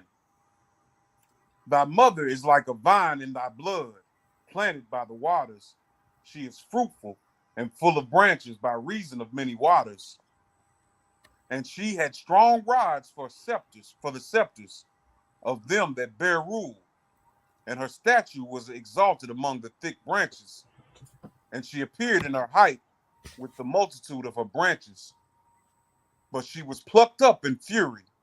She was cast down to the ground, and the east wind dried up her fruit. Her strong rods were broken and withered. The fire consumed them, and now she is planted in the wilderness, in a dry and thirsty ground. and the fire is gone out of a rod of her branches, which hath devoured her fruit, so that she have no strong rod to be a scepter to rule. This is a lamentation, and shall be for a lamentation. Wow. You know, this is speaking metaphorically about Mhm. Jerusalem and Yasharal. You know, Yeah, that was a strong illustration there. I mean, really drawing it. And I was just, I mean, of course, he created all of this, but his ability to put forth these ideals and to put it in words is so eloquent. Uh, to give, because just think about this. He's telling this to Yehezqeel, and Yehezqeel undoubtedly is giving this to his scribe, and his scribe is writing it down. mm-hmm. Now, how much of his scribe is putting into it? That's the question mark. But uh, it's still dynamic. It's quite dynamic. I mean, the writing is amazing. So Indeed. yeah, kind of. All right. This is the book of Ezekiel, chapter 20. The Most High's dealings with Yasharal rehearsed. Verse 1. And it came to pass in the 7th year, in the 5th month, the 10th day of the month, that certain of the elders of Yasharal came to inquire of Yahweh and sat before me. Then came the word of Yahweh unto me, saying, Son of man, speak unto the elders of Yasharal, and say unto them, Thus saith Adonai Yahweh, are ye come to inquire of me? As I live, saith Adonai Yahweh, I will not be inquired of by you. Wilt thou judge them, son of man? Wilt thou judge them? Cause them to know the abominations of their fathers, and saying to them, Thus saith Adonai Yahweh, in the day when I chose Yasharal, and lifted up my hand unto the seed of the house of Jacob, and made myself known unto them in the land of Mizraim, when I lifted up my hand unto them, saying, I am Yahweh, your power, in the day that I lifted up my hand unto them, to bring them forth of the land of Mizraim into the land that I have espied for them, flowing with milk and honey, which is the glory of all lands. So, where's the glory of all lands? It was the land that was promised to the descendants of Abraham, Isaac, and Jacob. This is the promised land, a land that was supposed to be ours if we could just fulfill our covenant with the Most High. The glory, the esteem of all lands is the best possible. Verse 7. Then said I unto them, Cast ye away every man the abominations of his eyes, and defile not yourselves with the idols of Mizraim. I am Yahweh, your power. But they rebelled against me, and would not hearken unto me. They did not every man cast away the abominations of their eyes, neither did they forsake the idols of Mizraim. Then I said, I will pour out my fury upon them, to accomplish my anger against them in the midst of the land of Mizraim. But I was wrought for my name's sake, that it should not be polluted before the heathen, among whom they were, in whose sight I made myself known unto them, and bringing them forth out of the land of Mizraim.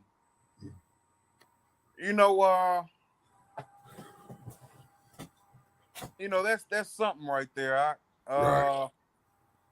We had read before how there was a time when Jacob was leaving Laban, that he had put away all the idols of his house. Right. All right. So like later, he's told to go to Mizraim, and the Most High says that I'm going to make a mighty nation of you in the land of Mizraim. Right. All right. So what we're reading here in verse 8, but they rebelled against me and would not hearken unto me. They did not every man cast away the abominations of their eyes, neither did they forsake the idols of Mizraim. So we know that we had harsh bondage and harsh slavery in Mizraim. The way that this reads, the way that I'm reading it, is almost like this fell upon us because of our abominations that we were doing there. Right. And Yeah. we know that we cried out, and the Most High heard that cry and delivered us. But one has to wonder and think about that, because we see what he's doing now because of the idolatry, or Right. what he's doing in that time rather. Absolutely. I don't know, Absolutely. just something to think about. All right? 100%. All right, verse 9. Oh, Salakia, verse 10. Yeah. Wherefore I caused them to go forth out of the land of Mizraim, and brought them into the wilderness. And I gave them my statutes, and showed them my judgments, which if a man do, he shall even live in them. Mm. So he showed us a way to be pleasing to him. Right. Verse 12. Moreover, also I gave them my Sabbaths to be a sign between me and them, that they might know that I am Yahweh that sanctified them. So these Sabbaths are a sign between the Most High and his people. I would just ask my brothers and sisters that are in the church, like, what Sabbaths are you all keeping? Right. What is the sign between you and the Most High? Are you keeping these set apart days, or are you following the commandments of men? Kind. Getting on the head, All right, verse 13. But the house of Yasharal rebelled against me in the wilderness. They walk not in my statutes, and they despise my judgments, which if a man do, he shall even live in them. And my Sabbaths they greatly polluted. Then I said, I will pour out my fury upon them in the wilderness to consume them. But I was wrought for my name's sake, that it should not be polluted before the heathen, in whose sight I brought them out. Yet also I lift, this just causes me just to look at some things differently. And you think about that, as here we are now in knowledge and understanding, and we the representation of the Most High in the earth. We his people. We represent him in the earth. But and also this is another example of the grace of the Father that he had. Grace is not something that is not a new concept. Right. Right here we're learning that we receive grace not for us, but for his name's sake. His name's sake. Verse 15. Yet also I lifted up my hand unto them in the wilderness, that I would not bring them into the land which I had given them, flowing with milk and honey, which is the glory of all lands, because they despised my judgments, and walked not in my statutes, but polluted my Sabbaths, for their heart went after their idols. Nevertheless, my eyes spared them from destroying them, neither did I make an end of them in the wilderness. But I said unto their children in the wilderness, walk ye not in the statutes of your fathers, neither observe their judgments, nor defile yourselves with their idols. I am Yahweh your power. Walk in my statutes, and keep my judgments, and do them, and hallow my Sabbaths, and they shall be a sign between me and you, that ye may know that I am Yahweh your power. Notwithstanding, the children rebelled against me. They walked not in my statutes, neither kept my judgments to do them, which if a man do, he shall even live in them. They polluted my Sabbaths. Then I said, I will pour out my fury upon them to accomplish my anger against them in the wilderness. So, we've read that, I want to say at least 3 different times about these judgments, which if a man do, he shall even live in them. So, faith and works, is always a popular discussion. Right. But we're seeing here that, works is pleasing to the Abba. Right. Is and it goes hand in hand. You can't have faith and not work it. Like, I can't believe fire is hot and I'm willing to stick my hand in it. You know what I'm saying? I can't believe that Yahuwah is my power, and yet I worship whatever idol I choose to worship. You know what I'm saying? If you believe, you're going to act according to your belief. I can't believe that, me believing that I can support myself and earn money and live. I get up and go to work every day. You know what I'm saying? So, that's that's as simple as it is. Mm-hmm. I mean, you can't separate faith and works. Faith without works is dead. Exactly. All right. Verse 22. Nevertheless, I withdrew my hand and wrought for my name's sake, that it should not be polluted in the sight of the heathen, in whose sight I brought them forth. Mm. I lifted up my hand unto them also in the wilderness, that I would scatter them among the heathen and disperse them through the countries. Mm. This was what we read in Devarim 28. 100% that. Verse 24. Because they had not executed my judgments, but had despised my statutes and had polluted my Sabbaths, and their eyes were after their fathers' idols.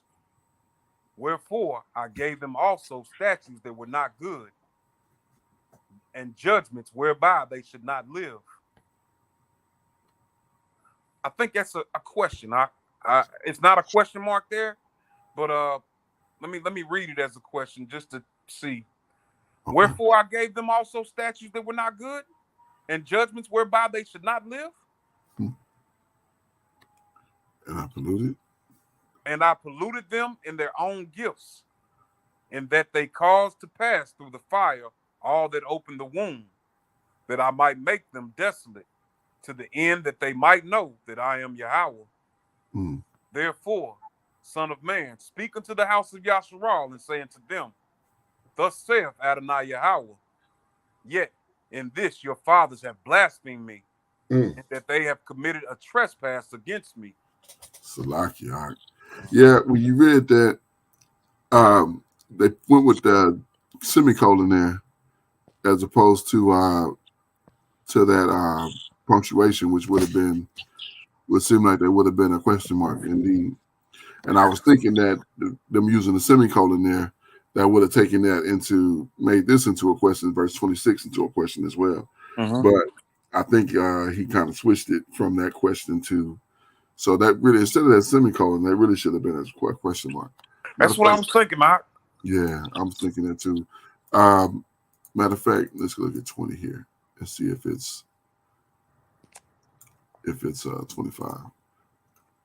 If they changed it here or if they kept it the same. See, they just got it as a period. So, I don't know. And I also gave them up the law that were not good and right rulings, which they would not live. And they got a little reference here. See Psalms, Isaiah, Acts, Romans, and 2 Thessalonians. So, okay, continue. Yeah, Khan. All right, verse 26. Oh, Slakia, verse 27. Okay. Therefore, Son of Man, speak unto the house of Yasharal, and say unto them, Thus saith Adonai Yahweh, yet in this your fathers have blasphemed me, in that they have committed a trespass against me. For when I had brought them into the land, for the which I lifted up my hand to give it to them, then they saw every high hill and all the thick trees, and they offered their sacrifices, and there they presented the provocation of their offering.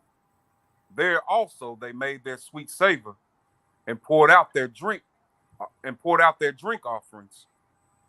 Then I said unto them, What is the high place whereunto you go?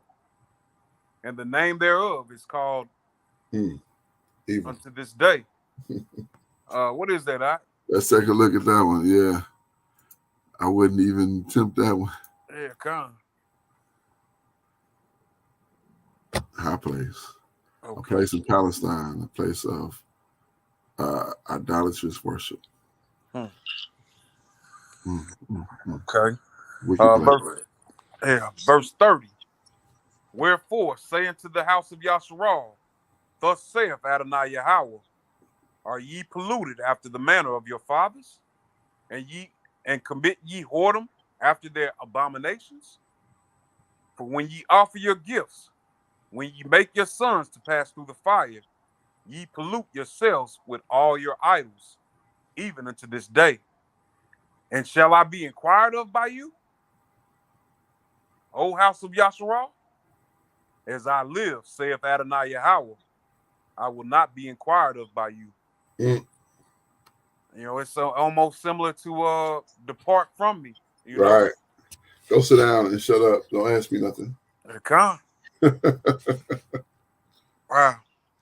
You know, this makes sense, man. This makes so much sense, man. Absolutely, 100%. Verse 32.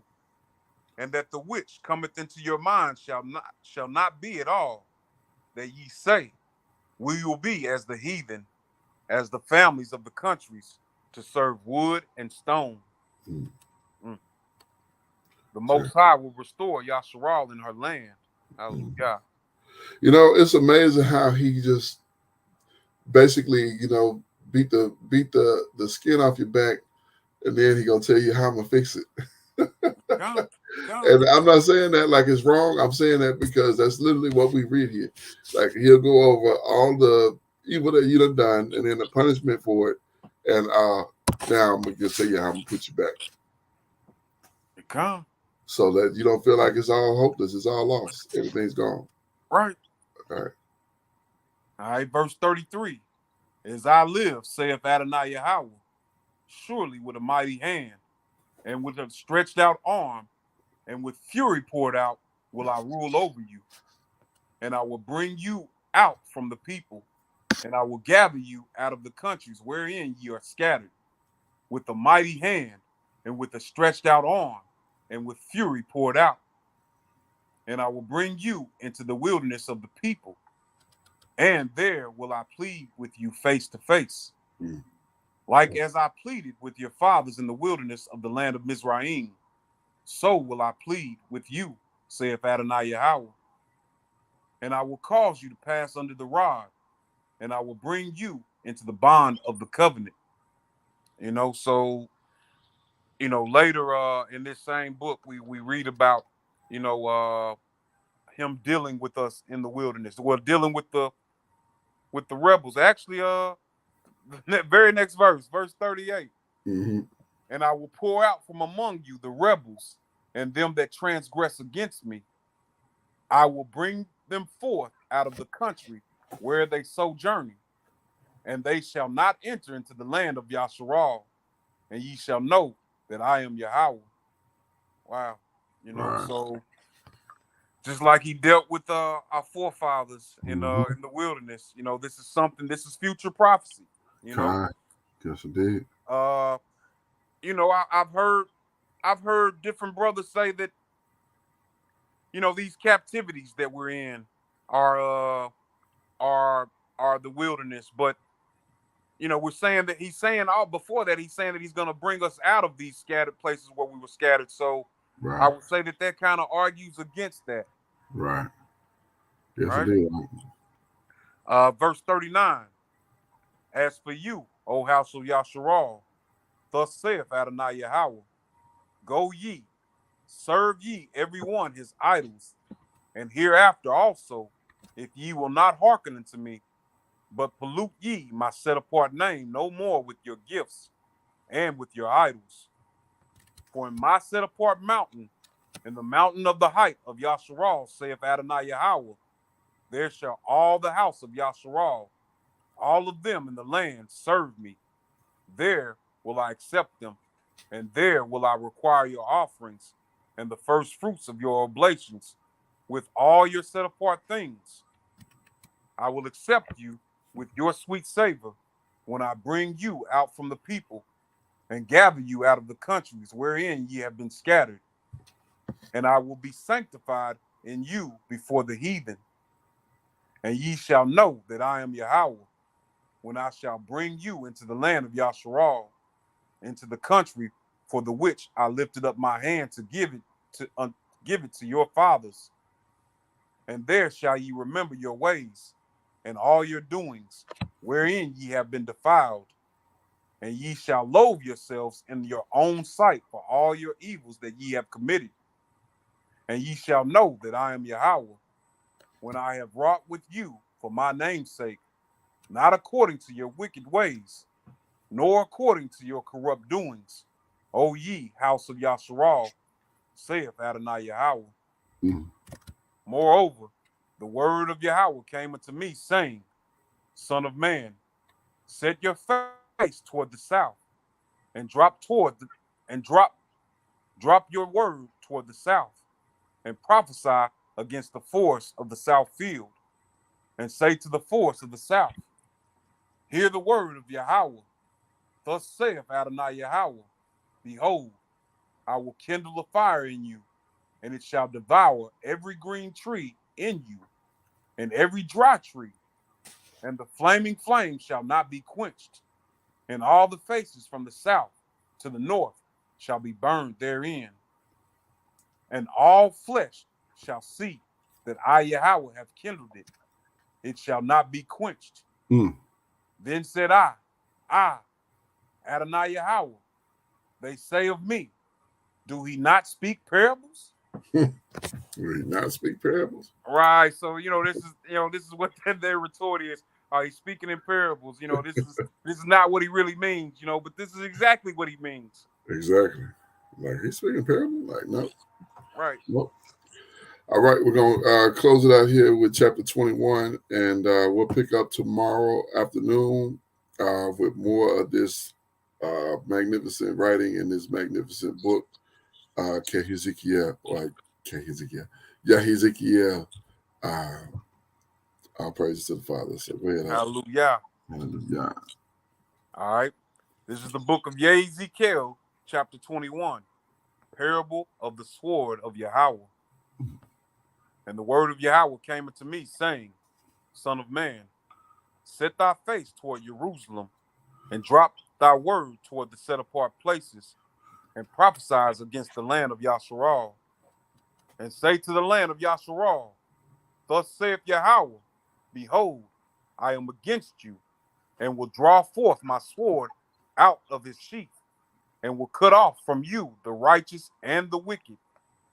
Seeing then that I will cut off from you the righteous and the wicked, therefore shall my sword go forth out of his sheath against all flesh, from the south to the north, that all flesh may know that I, Yahweh, have drawn forth my sword out of his sheath. It shall not return any more. Wow. Sigh therefore, you son of man, with the breaking of your loins, and with the bitterness sigh before their eyes.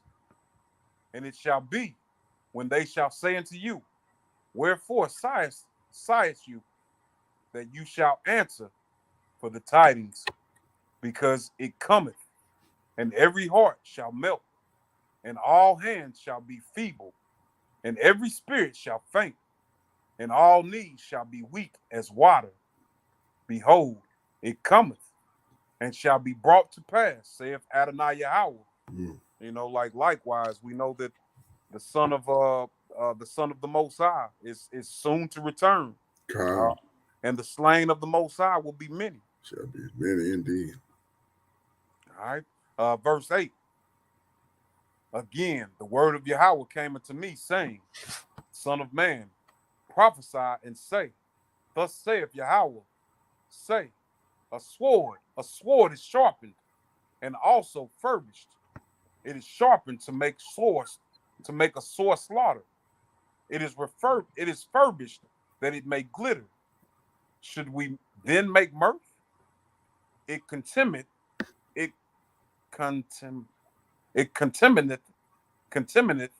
the rod of my son, as every tree, and he hath given it to be furbished, that it may be handled.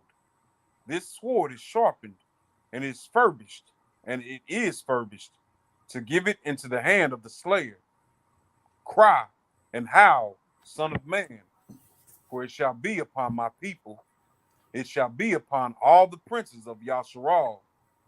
Terrors by reason of the sword shall be upon my people.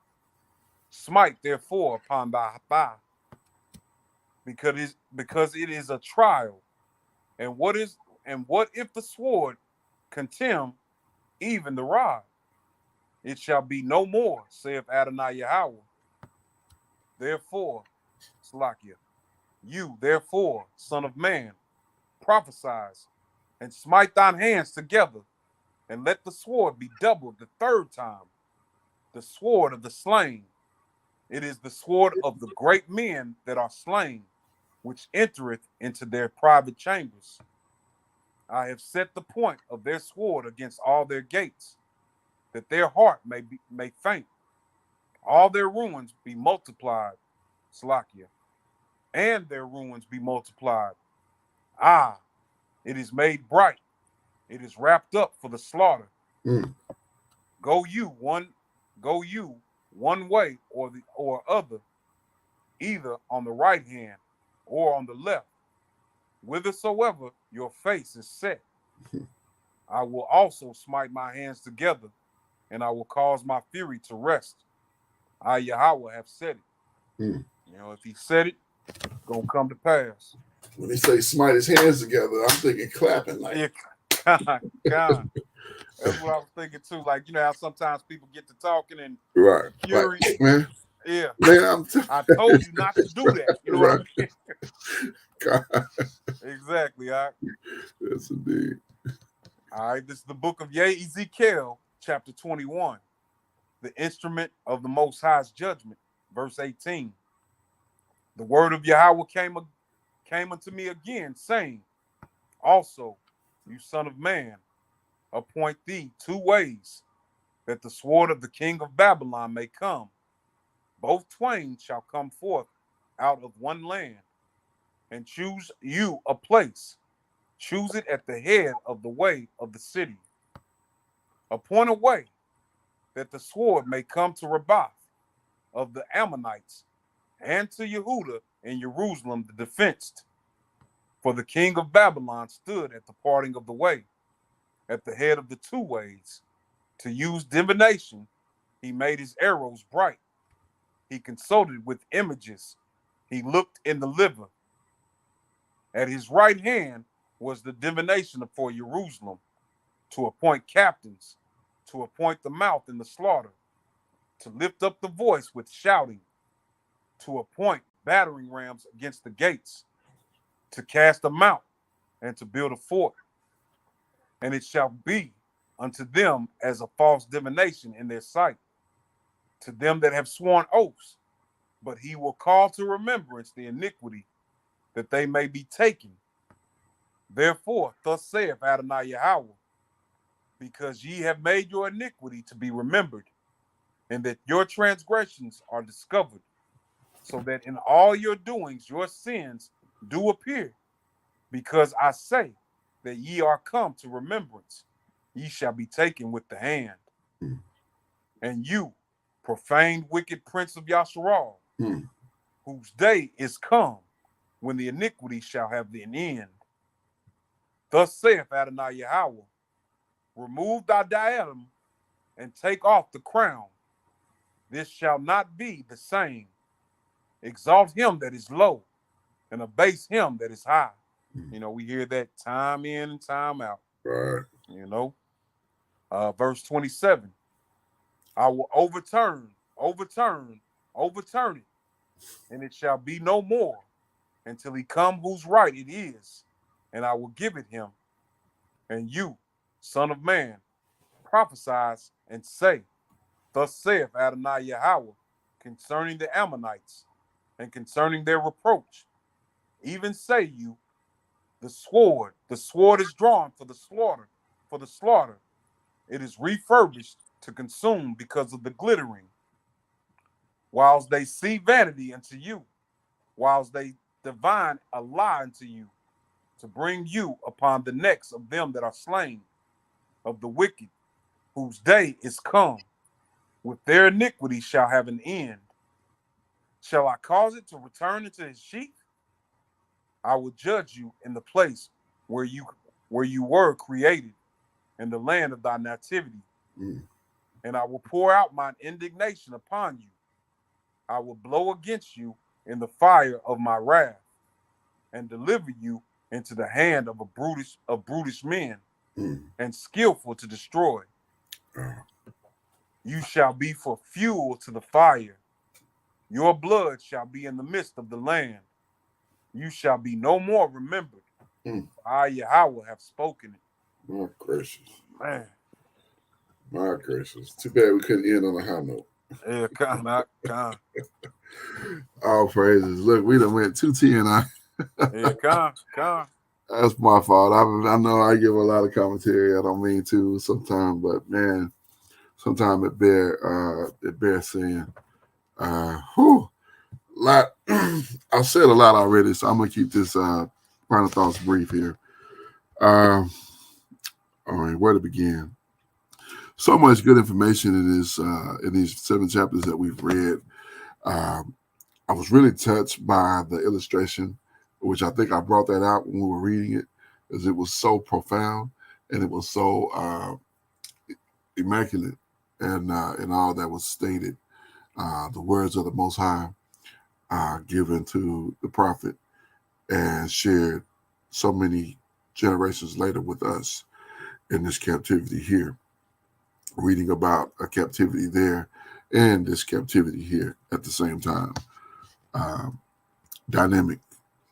The promises of the Father reiterated time and time again, even though he's explaining our evil and therefore the judgment, he's also explaining the restoration. And only a magnificent Father would do that, because he is so good and so right and so just.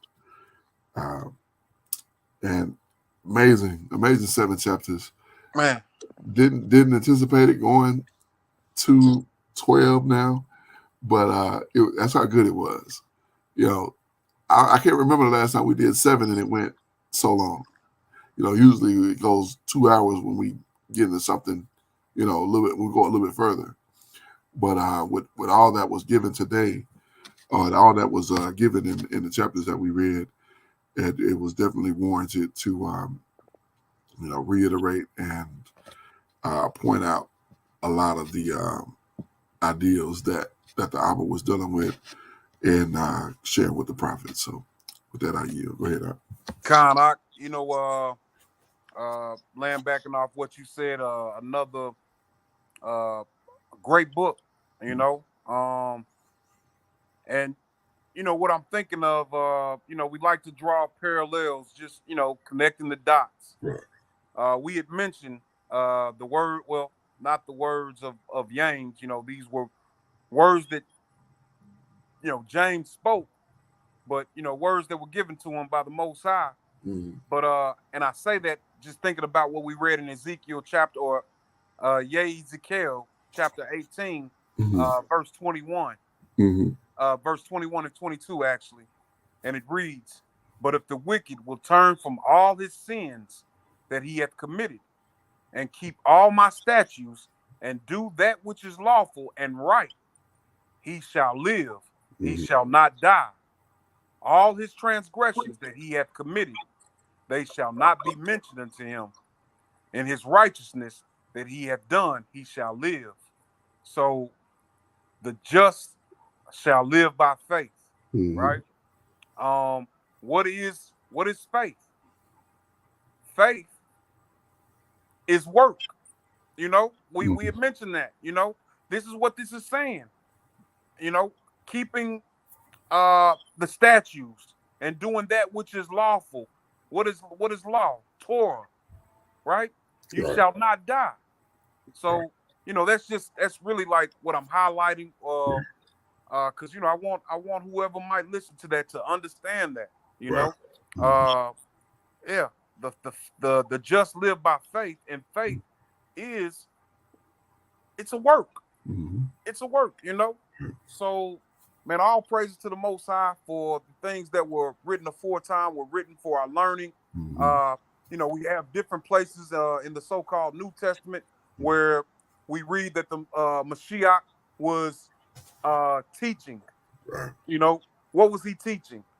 So, He was teaching the things that were written aforetime, right. right? We hear the Apostle Shaul say, "Study to show yourself approved." Mm-hmm. Study what? What was written aforetime. Okay. Man, all praises to the Most High. Hallelujah. Yeah, it all lines up. It all comes right back to the understanding, and it's a beautiful thing. It's a very beautiful thing. So, all praises to the Abba for another. As we get ready for the Sabbath tomorrow, and man, I'm thankful to be able to sleep in. All praises. Hallelujah, hallelujah, hallelujah. Yes, indeed. Yeah, when you do things the way that the Abba tells us to do it, it is definitely a barakah. To every Sabbath is a barakah, and we read some about polluting the Sabbath and not doing what the Abba said do on the Sabbath. So, with that, we're gonna close out, and we'll pick up tomorrow afternoon when we get back into this word once again. We're going to close with Ecclesiastes chapter number 12 and verse number 13. Let us hear the conclusion of the whole matter. Fear the Most High and keep his commandments, for this is the whole duty of man. It is imperative that we understand that in the conclusion of the whole matter, we are to fear the Most High and keep his commandments, because this is the whole duty of man. At the end of the day, when it is all said and done, when all the dust is settled and all the smoke is cleared, we will be judged. In the conclusion of it all, we will be judged on whether we feared the Most High and kept his commandments. Why? Because this is the whole reason that we are here. I am your Akazaki Yahu, joined by my most esteemed Ak, Akenanaya. I give all praise, honor, and great esteem unto the Most High Power, Yahuwah, by Hashem, Yahushua HaMashiach, and to the 12 tribes of Yisrael who are scattered to the four quarters of the earth. I say Shalom Wabaruki. That is peace and blessings. And I cannot wait to the day that the Most High brings us back together and we are once again 12 tribes, one family, one nation under the Most High power, under one covenant. Until that day, shalom, family. Shalom, shalom, family. All praises to the